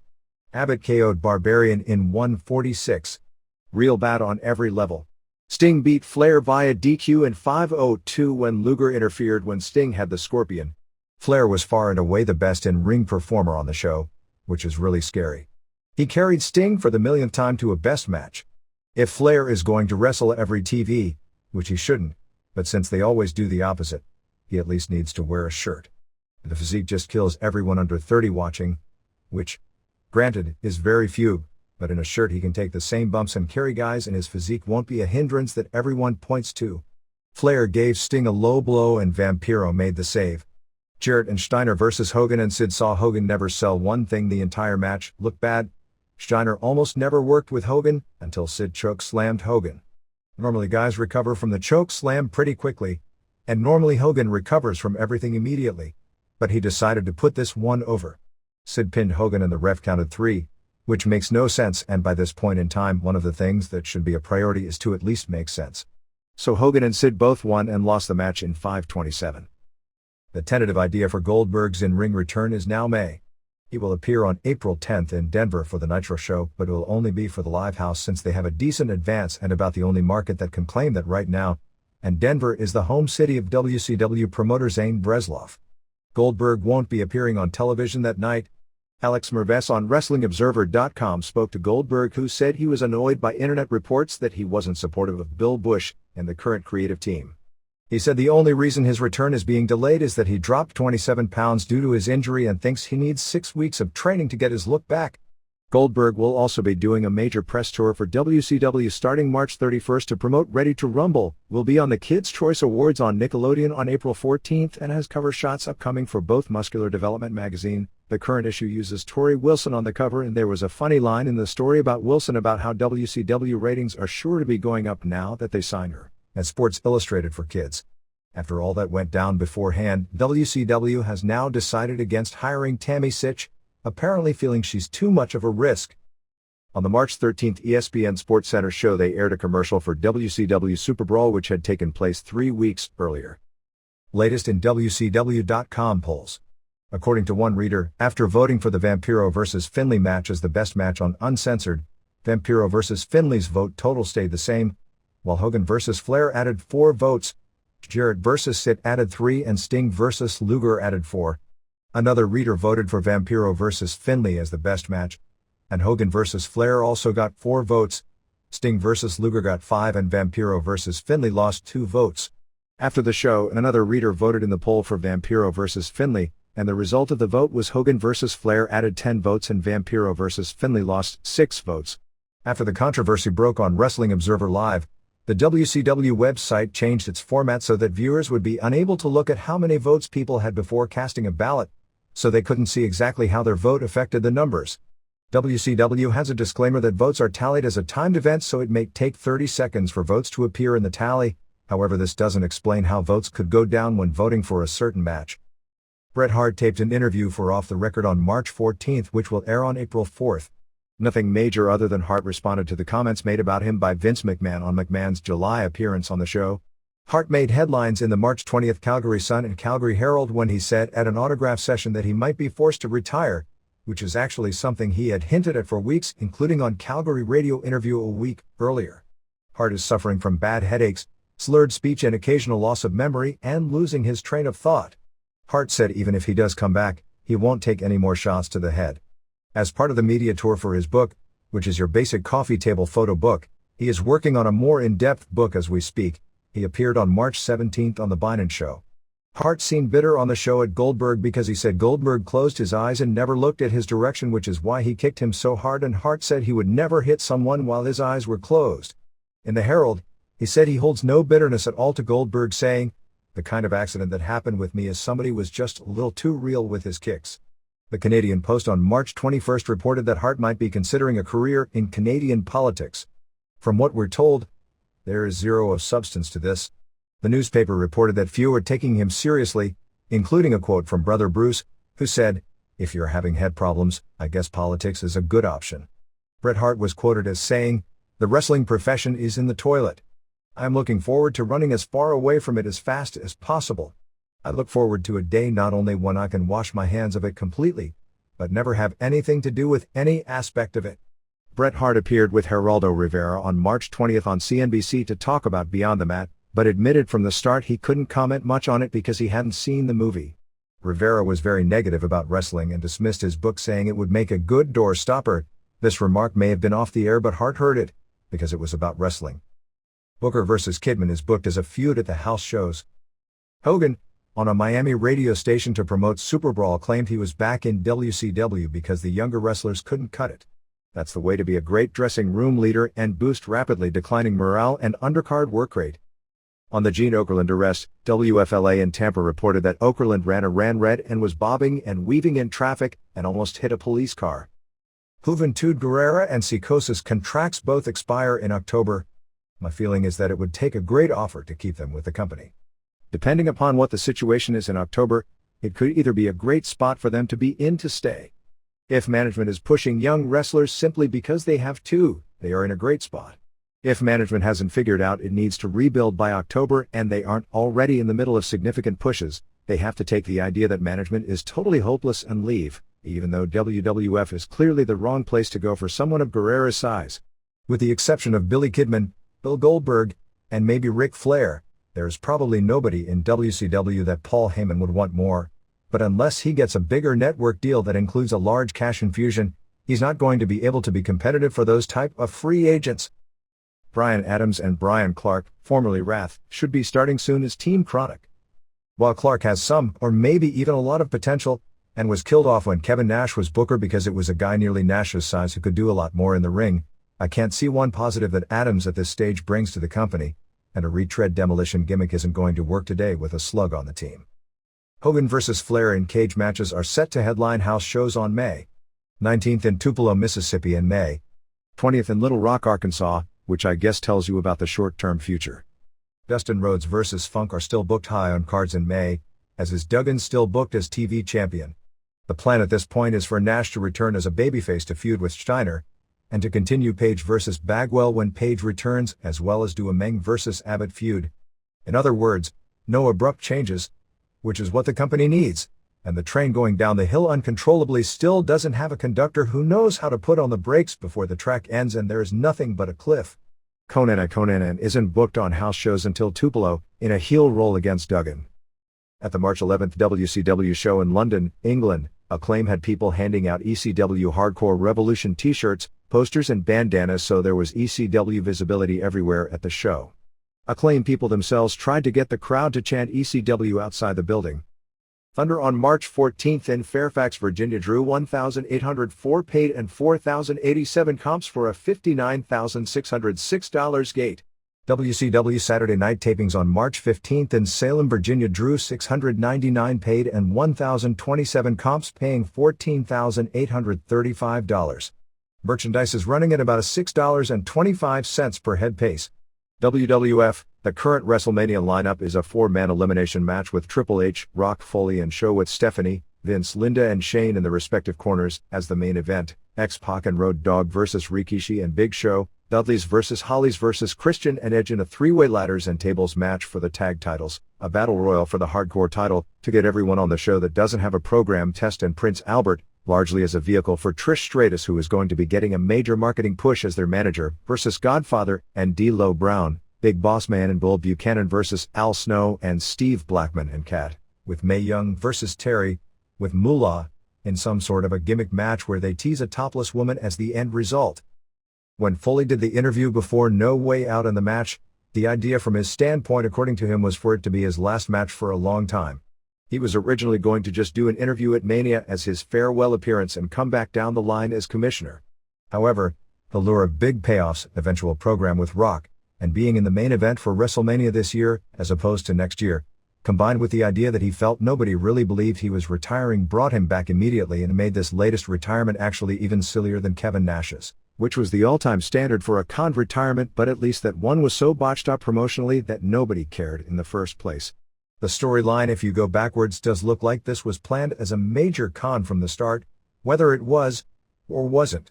But either way, he destroyed his own credibility after saying how important it was to him, and the credibility of one of the 10 greatest interviews in the history of the business because of how strongly he talked about prostituting a retirement as a way to get a payoff, and almost setting the record for quickest return from a highly publicized retirement for a top guy. For all the Terry Funk retirement jokes, he at least was out of action 17 months the first time, which at the time, and of course that was a time when fans actually were trained to believe what wrestlers said, the Japanese fans didn't forgive him for probably 10 years if they were fully did, for violating his word. March 20th in Chicago was one of the hottest Raw crowds in history, drawing a sellout 13,544, paying $392,679. It was almost too hot. There were 2 women who took off their shirts during the Acolytes match, which killed that one. There was a fan who hit the ramp just as Linda McMahon went to do her interview and Triple H jumped on him, and even Jim Ross acknowledged that before the cameras turned off it. Another fan nearly got into a shoving match with Edge as he went through the crowd. And there were hundreds of fans in the lobby of the Allstate Arena blocking the cameras from getting any shot of Taz and Crash Holly's brawl, which was a copy of the Vampiro Finlay deal from the previous night. Word to the wise. When you're filming a brawl in the lobby where fans are going to run around, don't do it with 2 guys who are 5 to 7. It was a good show on paper, made great by the crowd. It should be noted before the show when they aired a package, the crowd booed the hell out of every shot of Mae Young and cheered every time on the screen they showed the Dudleys putting her through the table. They did a tag title tournament and battle royal for the title shot, which wound up with no winner. Hardys beat X-Pac and Road Dogg in 4:29 when Jeff pinned Dogg after the senton while Kane chased X-Pac around. The crowd popped for everything. Kane choke slammed Tori after the match. Triple H and Stephanie did the open with Shane and Show, and Vince came out and said the WrestleMania 3-way would take place on this show, but Triple H said he'd do it only if it was a one-time only deal and that it wouldn't take place at Mania. Godfather was scheduled against Bossman. They never started the match, which qualifies as great booking.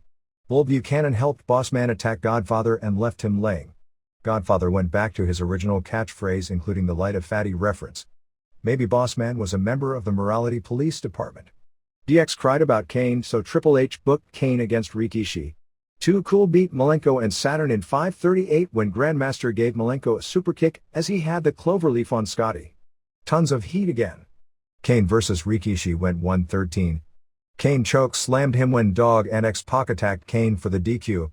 X-Pac gave him a low blow and X-Factor, but Rikishi then saved Kane to set up the WrestleMania tag match. Rikishi wasn't moving well at all, seemingly his knee or ankle was totally stiffened up. Jericho beat Benoit in a great match in 5:59 when Angle hit Benoit with a title belt and Jericho got the pin with a quebrada. Backlund ran out again. Angle KO'd Jericho with a title belt after Jericho slugged the future congressman from Connecticut. They should put Backlund with some guy like Blackman who needs help rather than use him as an anchor to keep a guy like Angle from taking the next step. Hollies vs. Snow and Blackman killed the crowd. Taz came out with Teddy Long and chased Crash around, so he was doing a hardcore title match while Bob was left alone and pinned by Blackman after Snow delivered a leg drop off the top in 4:43. They did a Run DMC video for the new DX song on the Armageddon label. I remember a bunch of strippers at Scores dancing. GTV was back with Terry and Kat starting their program.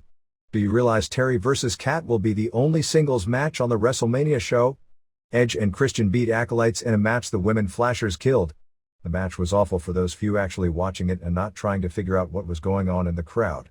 Farouk's brain was either trying to watch the women or somewhere in Moline because he was completely lost. He made Christian look like he was Evan Karagias since he was blowing spots so much. Midian ran out and hit Bradshaw with a mop by accident, and Edge pinned him in 2:47 with the downward spiral. Acolytes beat up Midian after. To keep things consistent, Farouk gave Midian the worst piledriver in modern history. breaking the old record set when Mad Dog Vachon was pushing 60 and still in WWF rings. Test beat Venus in 2:42 with a very sloppy reverse of a rolling reverse cradle. Trish Stratus managed Test. After the match, Albert ran in and attacked Venus for good measure. Stratus announced her new Tanda team. Her delivery of the interview all of a sudden made such lucid talkers as Sable, BB and Terry look like The Rock. Her lines she was given were lame to begin with, but even with fair warning, no words can describe how bad her performance was. The Battle Royal came down to Hardys and Edge and Christian, but the Dudleys ran in and gave both teams the 3D and powerbombed Jeff onto Christian through a table. Finally the Mania main event came. Match was good but the heat made it great. Show was gaining a lot of weight back but worked hard, and thus was blown up pretty quick. Vince KO'd Triple H with one punch again. Show choke slammed Rock but he kicked out. Show choke slammed Triple H off the announcer's table to the floor. Rock set up the People's Elbow but Shane interfered, hitting Rock with a chair. Vince then did a one-punch KO on Shane. Triple H decked Vince. It ended with Triple H hitting Show with a chair and pinning him after a pedigree in 11:59. Linda then came out and announced the WrestleMania main event would be a four-way elimination match with Foley, who ran in and cleaned house on Triple H and Show while Rock was in the crowd chasing Shane as the show went off the air. March 14th Smackdown tapings from Milwaukee. Reports are heat for March 26th is a really hot show, but Smackdown is boring with some bad wrestling. Scott Vick pinned Midian in a dark match. Crowd chanted boring but Vick showed good athleticism, but match wasn't good. Headbangers beat Dopes in another dark match. Heat then started. Venus beat Gangrel with a money shot. Takamichi Noku returned with Funaki to beat Hardys. Said to have awesome spots but too short. Edge and Christian came out as heels and laid Jeff out after he had the match won, so Taka and Funaki ended up winning. Kat challenged Terry to a cat fight at Mania and Terry responded by ripping off her top. Jericho and Taz beat Edge and Christian in another great match. Christian hit Jericho with an object but he kicked out. Hardys ran in and hit Edge with an object and Jericho pinned him after the quebrada. Esi Rios vs Stevie Richards was one of those Nitro Cruiserweight matches where the APA came out and destroyed both guys. Smackdown opened with Triple H saying Stephanie would have an announcement that would rock the foundation of the WWF. Triple H asked Linda why Foley was going to wrestle at Mania. She said he was deserving of coming out of retirement for only one match and would then retire. Triple H asked what would happen if he wins the match and she said Foley would get to retire as champion and there would be a tournament ending on April 30th at Backlash, which is to make everyone think they know the finish of Foley winning for the happy ending. Triple H ended up calling Mom a bitch. Ivory was giving Crash Holly a massage. Then that bitch turned on him, breaking a vase over his head and went for a pin when Teddy Long arrived, but Crash kicked out and ran away. Karen Moore, who may be using the name Buffy, did her dark routine. Angle and C. Benoit. It was announced that at Mania, there would be two matches with Angle versus Benoit versus Jericho. The first match would be for the European belt and the second for the IC title. At least if we're going to see two matches, that would be the one. Not much heat. Jericho, who was doing commentary, laid both guys out with the belt and put the walls on Angle, then on Benoit. Godfather beat Buchanan via DQ and Bossman interfered. Dead crowd except for the hose. Head Cheese came out to a gigantic pop since they were in Milwaukee, Wisconsin Cheese. They wrestled the Hollies. In the middle of the match, a second ref came out and then Bob turned on Crash and went to pin him, but Crash kicked out and the two Hollies fought each other and were counted out. Rock beat Bubba Ray Dudley. Lots of heat. Rock whipped Bubba into Devon, who went through the table, and then hit the People's Elbow for the pin. Ross interviewed Foley. His explanation was that Linda begged him to come back. He said he turned her down for 20 minutes until realizing he was the idiot for turning down the main event at WrestleMania and accepted. He promised he'd beat Triple H at the end. Jacqueline pinned Lita to keep the women's title. It went 5 minutes but the crowd was dead for it. Shane came out with a posse, all dressed up like Foley. Rock and Triple H Big Show then destroyed all three of them. Rodney went to do a People's Elbow and got choke slammed. The crowd didn't go for this segment. Too Cool and Rikishi beat Malenko and Guerrero and Saturn Clean in a good match. Road Dogg and X-Pac attacked Cool and Rikishi as they were dancing and the Radicals helped them in the beating. Finally Kane cleaned house, making the save. Stephanie's big announcement was that Linda was a lousy mother and slapped her, and Linda sold it while Stephanie posed with Triple H, which is probably the end of the show. Triple H beat up Patterson and Briscoe until Foley laid out Triple H with the return of Mr. Sacco. The live event ended with Patterson and Briscoe doing People's Elbows on Triple H. At this point the plans are for neither Austin nor Undertaker to appear on the live show, although both will be in Anaheim for the fan festival. Depending upon their physical condition, that could change at the last minute. The feeling is it serves no purpose to just have them make an appearance on the show unless they can do enough physically and look good enough doing so that it makes an impact. They are hoping Austin will be ready for that kind of slot, basically enough to where he can quickly do a stunner or two and look tough, by the April 30th pay-per-view show. The idea of doing the exploding ring match with Kane vs. X-Pac was dropped for a couple of reasons, the main one being that they didn't feel they had enough time to familiarize themselves with that kind of a match, since it had never been done in the WWF, and that they didn't want to not get it right at WrestleMania because when the explosives go wrong, it kills the match no matter what the wrestlers do because the whole match is determined by the impressiveness of the explosion, and at the same time, this is not the time politically to do something like this and have it screw up and someone actually get hurt. Revised estimates of the No Way Out pay-per-view are coming in slightly higher, to where the buys would be closer to $480,000 and the gross to WWF would be $6.18 million, so it would have slightly beaten the McMahon vs. Austin cage match from February 1999. That's an awfully impressive accomplishment given all the build-up leading to that match 1 year ago. The Saturday Night Live episode with Rock as the guest host, plus appearances by Show, Foley, Vince and Triple H was a big success. Rock handled himself tremendously doing several comedy sketches and actually Show played his part well as the big goof that everyone makes fun of. Foley also delivered a people's elbow in a sketch where all the wrestlers beat up on an actor. The show was a total home run. But Show also drew an 8.3 rating and 21 share on the overnights, making it the highest rated episode of the show this season. It was the highest rating for the show since an episode in May that included Monica Lewinsky and Ricky Martin. The show actually opened with Lorne Michaels talking about how McMahon promised him high ratings. The March 13th Raw, ironically the show with The Rock putting his career on the line and the return of Vince, was the first Raw episode beaten in the cable ratings in months when the Discovery Channel did a 7.8 rating for Raising the Mammoth. At one point the plan was for Saturn vs. Taz at WrestleMania. Taka Michinoku is back in Japan rehabbing his shoulder. He said it was recommended by the American doctors for him to have surgery but he didn't want it. He said he wants to come back 100% because he's looking forward to wrestling Guerrero and Malenko. He said that his contract expires in October and doesn't know if he'll get a new offer or not but said that he'd like to stay. He also said that this year's Super J Cup is weak. The scheduled date, which will probably be delayed several times, for the Owen Hart family lawsuit against WWF in Kansas City is February 1, 2001 and the trial is expected to last 6 weeks. The WWF Times Square restaurant is expected to turn into a late-night early-morning nightclub on Thursday, Friday and Saturday nights. It was pretty obvious to anyone who has been at the club of late that it was designed for this, but the nightclub format is expected to debut within the month.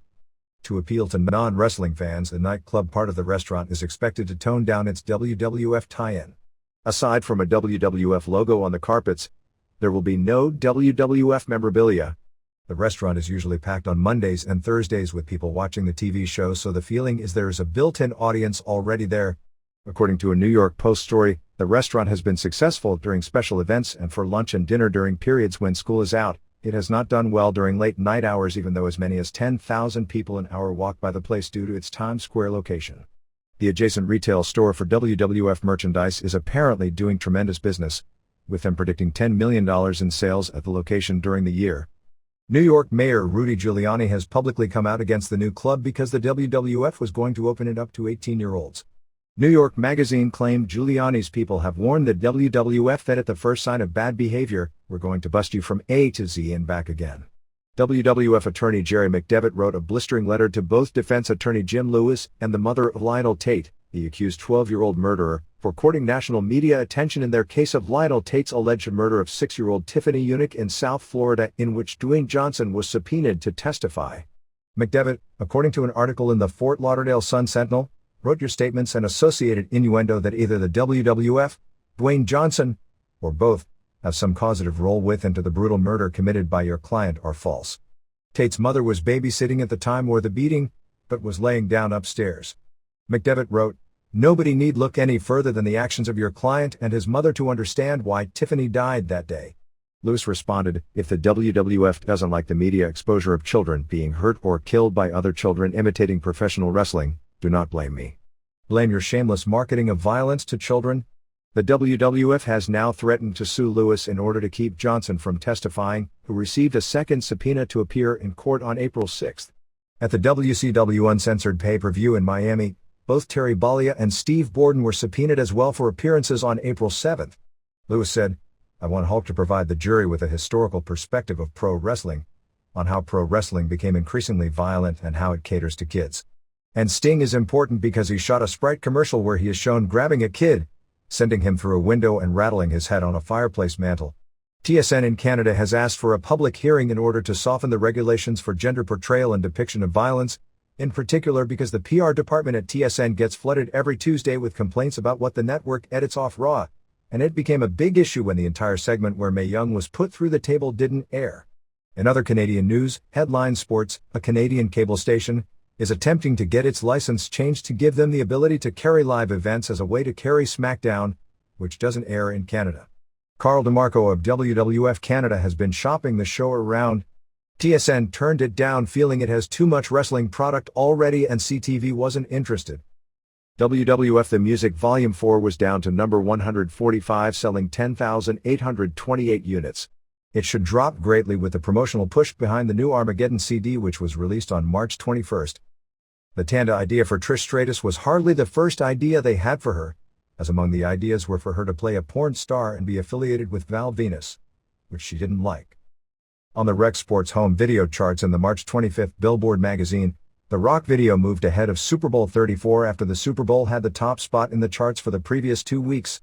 WWF occupied spots 3 through 13 with Austin vs. McMahon Best of Raw, Austin, Triple H and Chyna, Women of WWF, King of the Ring 1998, WrestleMania 15, Best of WrestleMania 1 to 14, Armageddon, Foley and DX. WCW had only one video, Sting at number 14, making the top 20. Third Rock from the Sun on March 14 featuring Chyna did a 5.9 rating and 9.6 share. That's actually down from the season average of 6. June 10 and this was a project pushed hard on WWF television. I think at this point it's pretty clear that the top of list, which means Rock and Austin and I don't think anyone else, can probably help ratings for a network show, but few if any others mean squat. Dwayne Johnson was on the Today Show on March 17 to promote the Saturday Night Live appearance. Bob Backlund's treasurer and campaign manager on March 16 publicly denied reports he was dropping out of the race for Congress, claiming they are opening up an office for him in East Hartford, New York.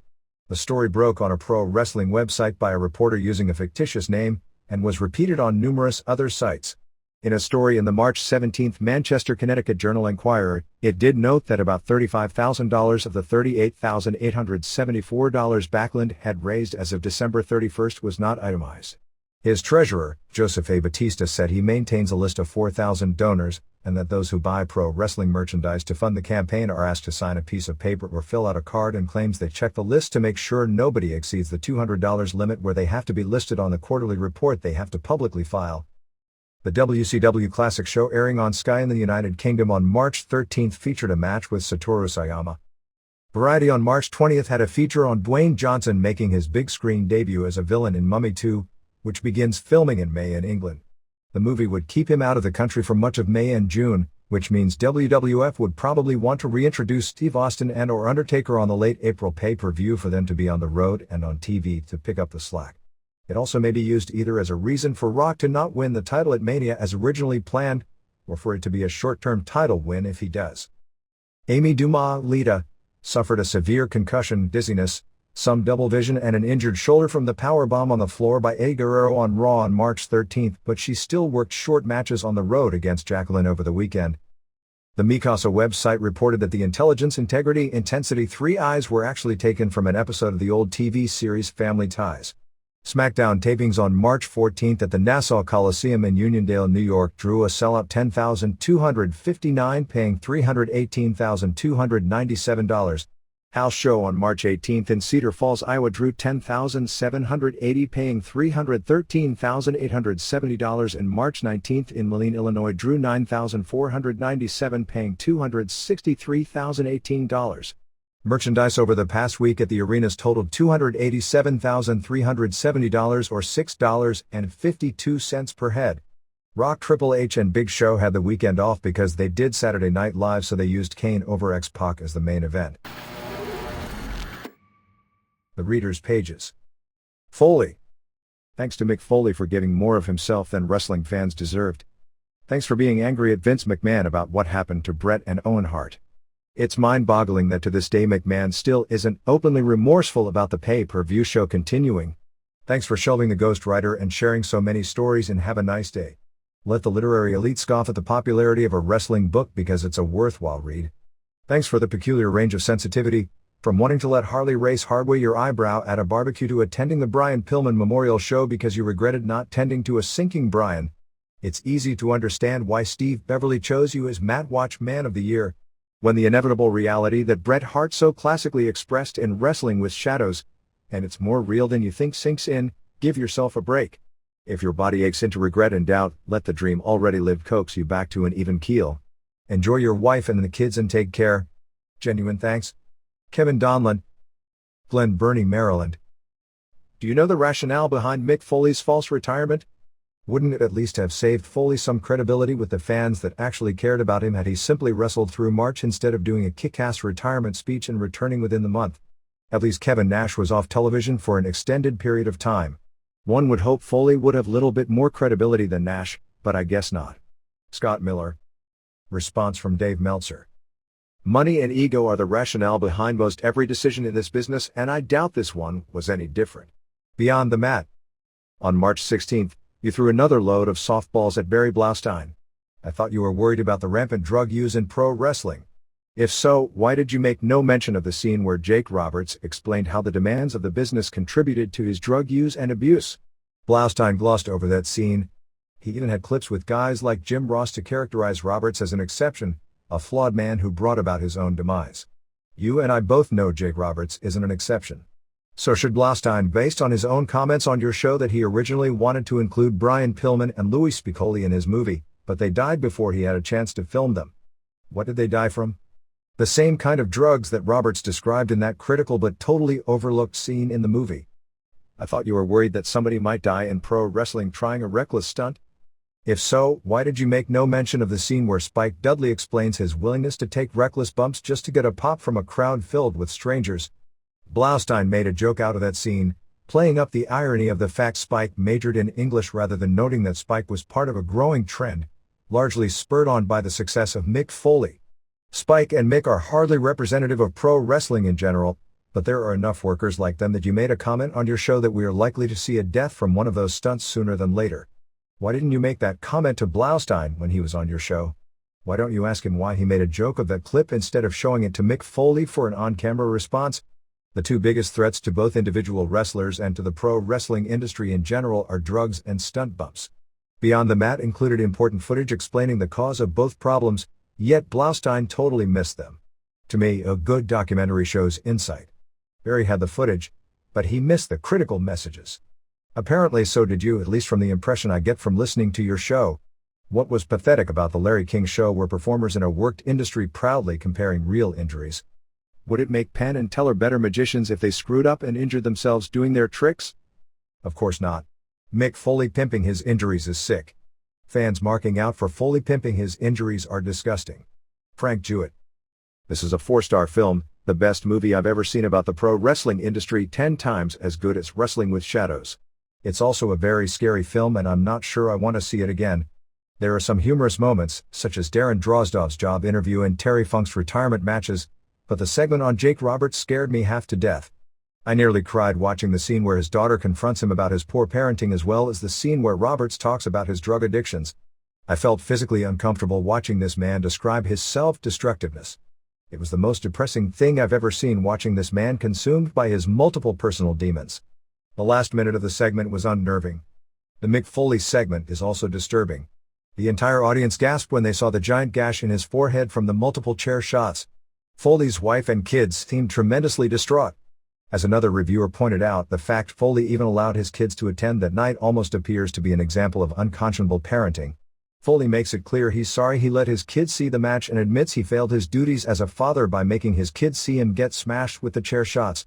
I have a lot of respect for Foley as a wrestler, but once you see this film, I'm positive you'll agree that his children had no business being at ringside for that match.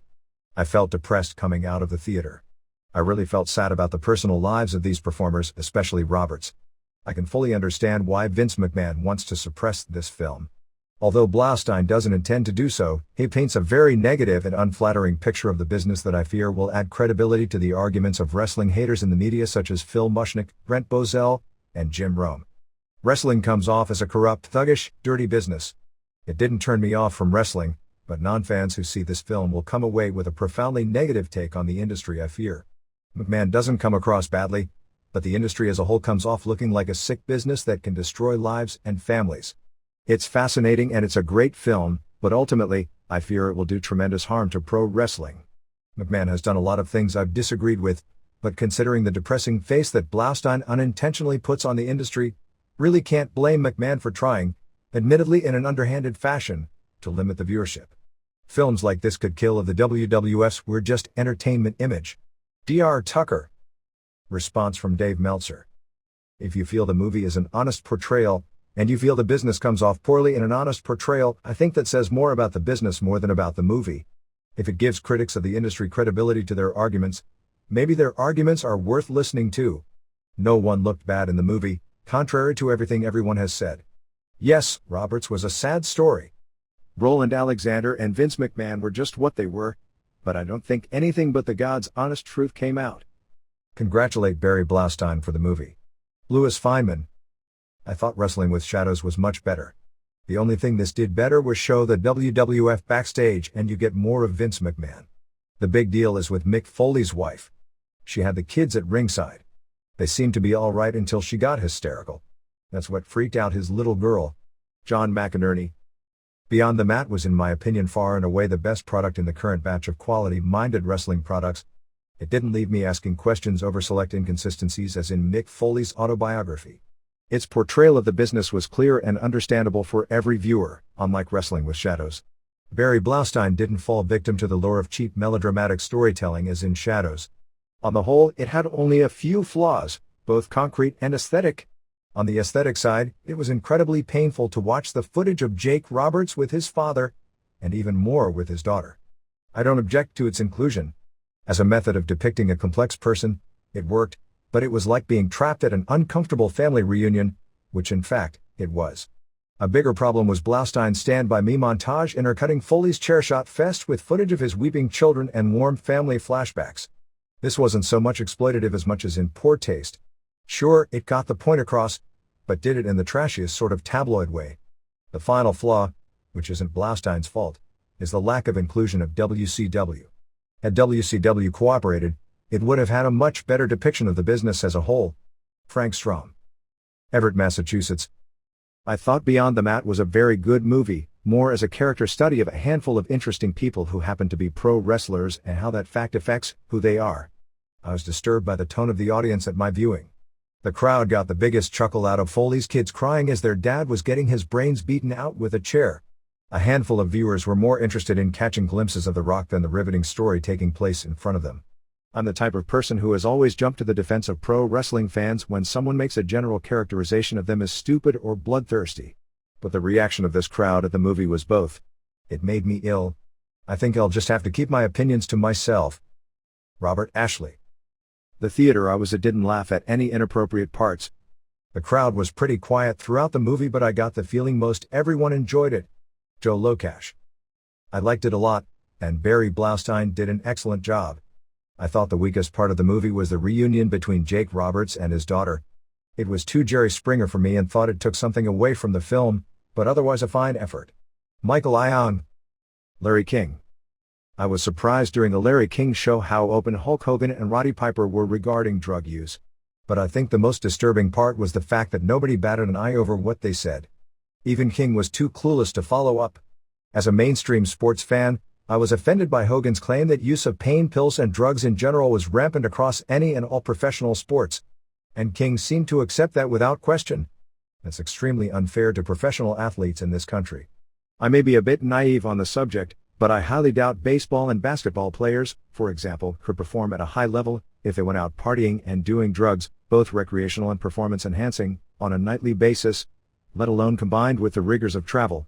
If they did, it would catch up to them and their performances would suffer as a result. It was totally unfair on Hogan's part.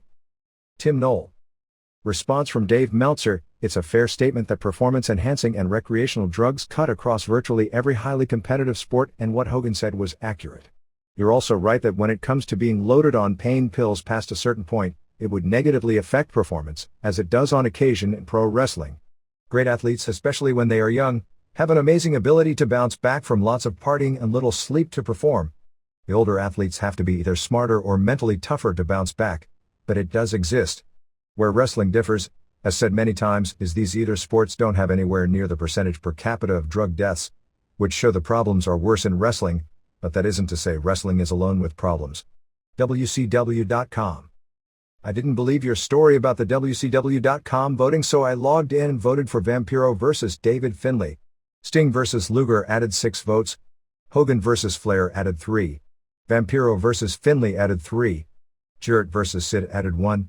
I then refreshed the page every 15 seconds or so, figuring that if there were 13 votes during the 5 seconds it took me to vote, there would have to be similar activity after that.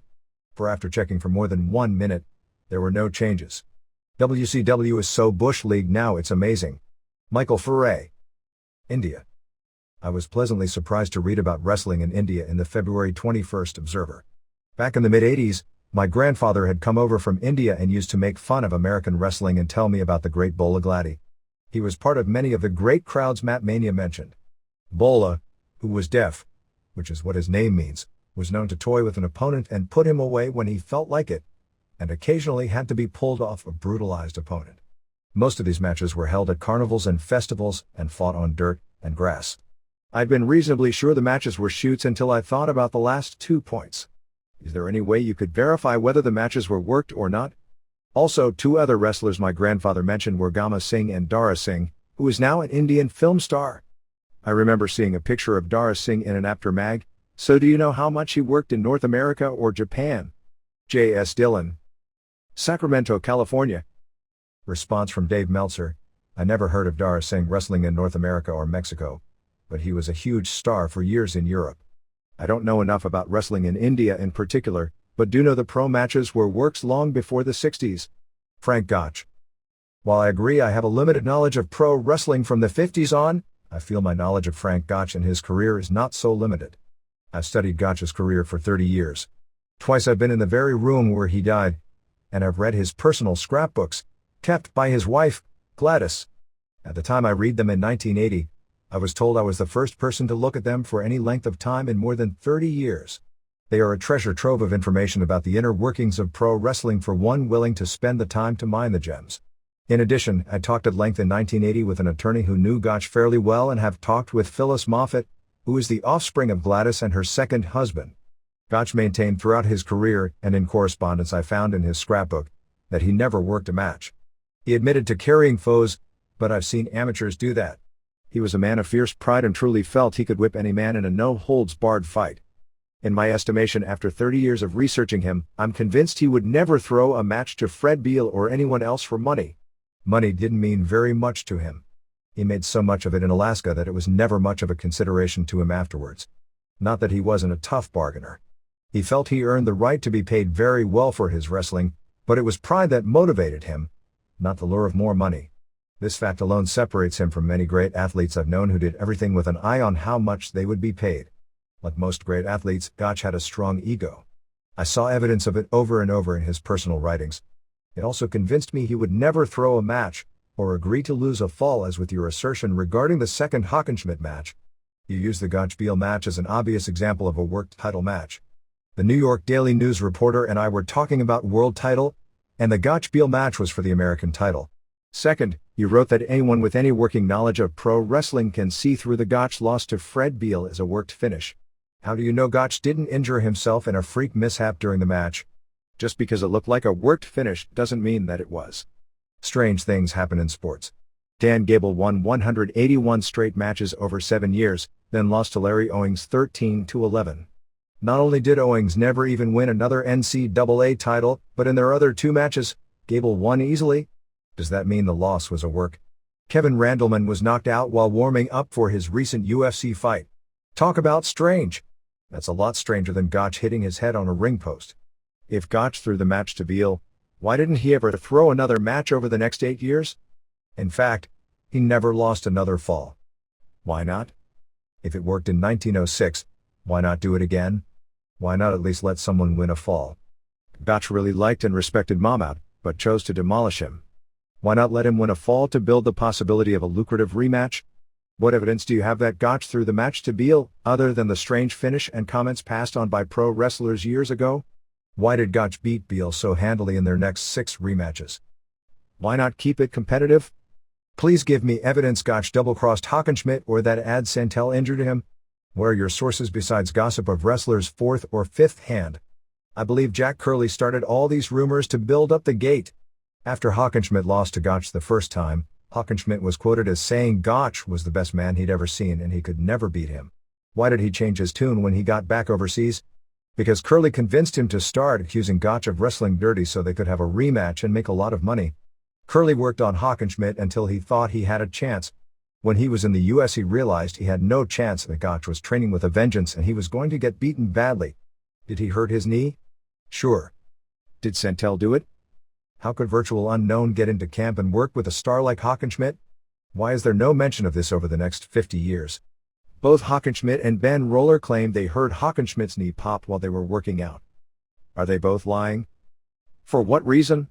Roller said that Hackenschmidt's knee was hurt, but not bad enough to stop a game man. Many great athletes have competed with injuries similar to Hackenschmidt's. The knee wasn't the problem. Hackenschmidt was scared of Gotch. Where is your evidence Gotch agreed to give Hackenschmidt a fall? It goes against Gotch's temperament. That rumor was probably started by Curley, too. He had beaten Hack fairly easy the first time and had greatly improved. Why would he be nervous about losing? What kind of a man do you think Gotch was that he would be so unsure of victory he'd cheat to get it? He would never, in my estimation, want to win in any way other than a straight shoot. Here is what Ed Lewis said in Sports Magazine in 1960 about the 1925 match with Munn and its impact. I guess you can date the end of wrestling as I knew it from that January match with Big Munn in Kansas City. It opened up the floodgates to the flying tackles and anything except what I learned in Evan Lewis' book. That's pretty good evidence you can trace the real changes in pro wrestling to 1925, and I think Ed Lewis qualifies as a good source. No one can convince me that Joe Stecher versus Earl Caddick matches weren't legit. Stecher was really upset about losing in 1915 in Omaha to Caddick. I talked with Earl's sons in person for about 6 hours one day and they told me a fascinating story about their dad and his relationship with Stecher and how Earl walked the streets of New York late one night by himself trying to decide what to do after receiving a huge offer to throw the 1920 match with Stecher. The Caddicks are devout Christians who I feel are incapable of lying, and the story they told me convinces me both Caddick versus Stecher matches were pure shoots. What sources do you have better to say all title matches past 1915 were works that Earl Caddick was lying to his sons? You have to study the character of the men involved in order to understand what was happening back then. I don't think there is any hard evidence that Santel was even in Hackenschmidt's camp, let alone responsible for the injury. There is no evidence to suggest Gotch threw the first Beal match. Maybe I don't know a lot about pro wrestling after 1940 except for what Luthez tells me, but I think I know quite a bit about it during the Gotch era, maybe more than some so-called experts who have never looked into the character of the men who are the main players of the era. Mike Chapman. Newton, Iowa. Response from Dave Meltzer, regarding Gotch versus Hackenschmidt too. All stories from that time are pretty consistent with the exception of how Hackenschmidt was hurt, but not who did it. At the time Roller was a huge name and most sources at the time claimed the injury was from Roller.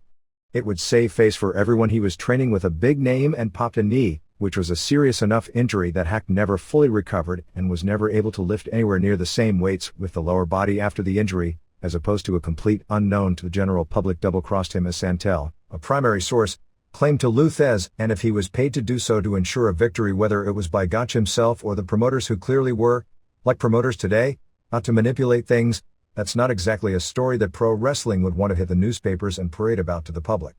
But it's well known Hackenschmidt had after the injury wanted to pull out of the match and the promoters convinced him not to because the advance was so strong. Gotch himself may never have told Hackenschmidt he was going to give up the fall and never have agreed to do it, but the promoters told Hackenschmidt that he was also injured, with a bad neck, and had agreed to let him save face as a way to keep him from leaving. When he got in the ring, Gotch was healthy and the match was a straight one-sided shoot, which left a bad taste in the mouth of the public and killed Chicago wrestling for some time. The first case in New York, which involved some sort of legal action in 1915, that was covered in the New York Times as the first proof that pro wrestling was worked, regarded a tournament in Madison Square Garden where it came out that every match in the tournament was a work and virtually all of pro wrestling by that point in time was books. I read The Rock says and wasn't as impressed with it as Have a Nice Day. Even if I didn't know about the inaccuracies dating back to childhood, the book would have driven me crazy when it went from the biography to the in-character and back to the biography. The book would have been a lot better if he stayed out of character. It made you question everything in the book, the way he jumped back and forth. The funniest part of the book, I thought, and I laughed out loud, was when Rock was auditioning for Pat Patterson, and his wife thought it was real and was screaming to stop, and Rock said they still have it on tape at home. Regarding the man of the century, I disagree with the letter dismissing Ric Flair as a true world champion. As you and I know, that isn't true. In Ric Flair's heyday, he was a true world champion. He went from territory to territory fighting the top contenders and went to many different countries, and the title was very different from the WCW title today. Flair was a true touring world champion and a drawing card. For longevity at the top and true wrestling ability, Flair is right at the top and one of my all-time favorites. I don't know if I'd vote for him as the most important wrestler of the century. There was a comment about if Flair hadn't been there that someone else would have come along. The same could be said about anyone, Thez, Rikidozan, El Santo or Hogan. It's all about fate and being in the right place at the right time. Grant Swarich. Peterborough, Ontario. Whether it's the clash of titans in the ring or the drama that unfolds outside it, we're here to break it down, match by match, feud by feud. Remember, in the world of wrestling, every day is a battle, and every victory is a story waiting to be told. Until next time, keep the passion alive, and never stop wrestling with the possibilities. This is the Pro Wrestle Machine,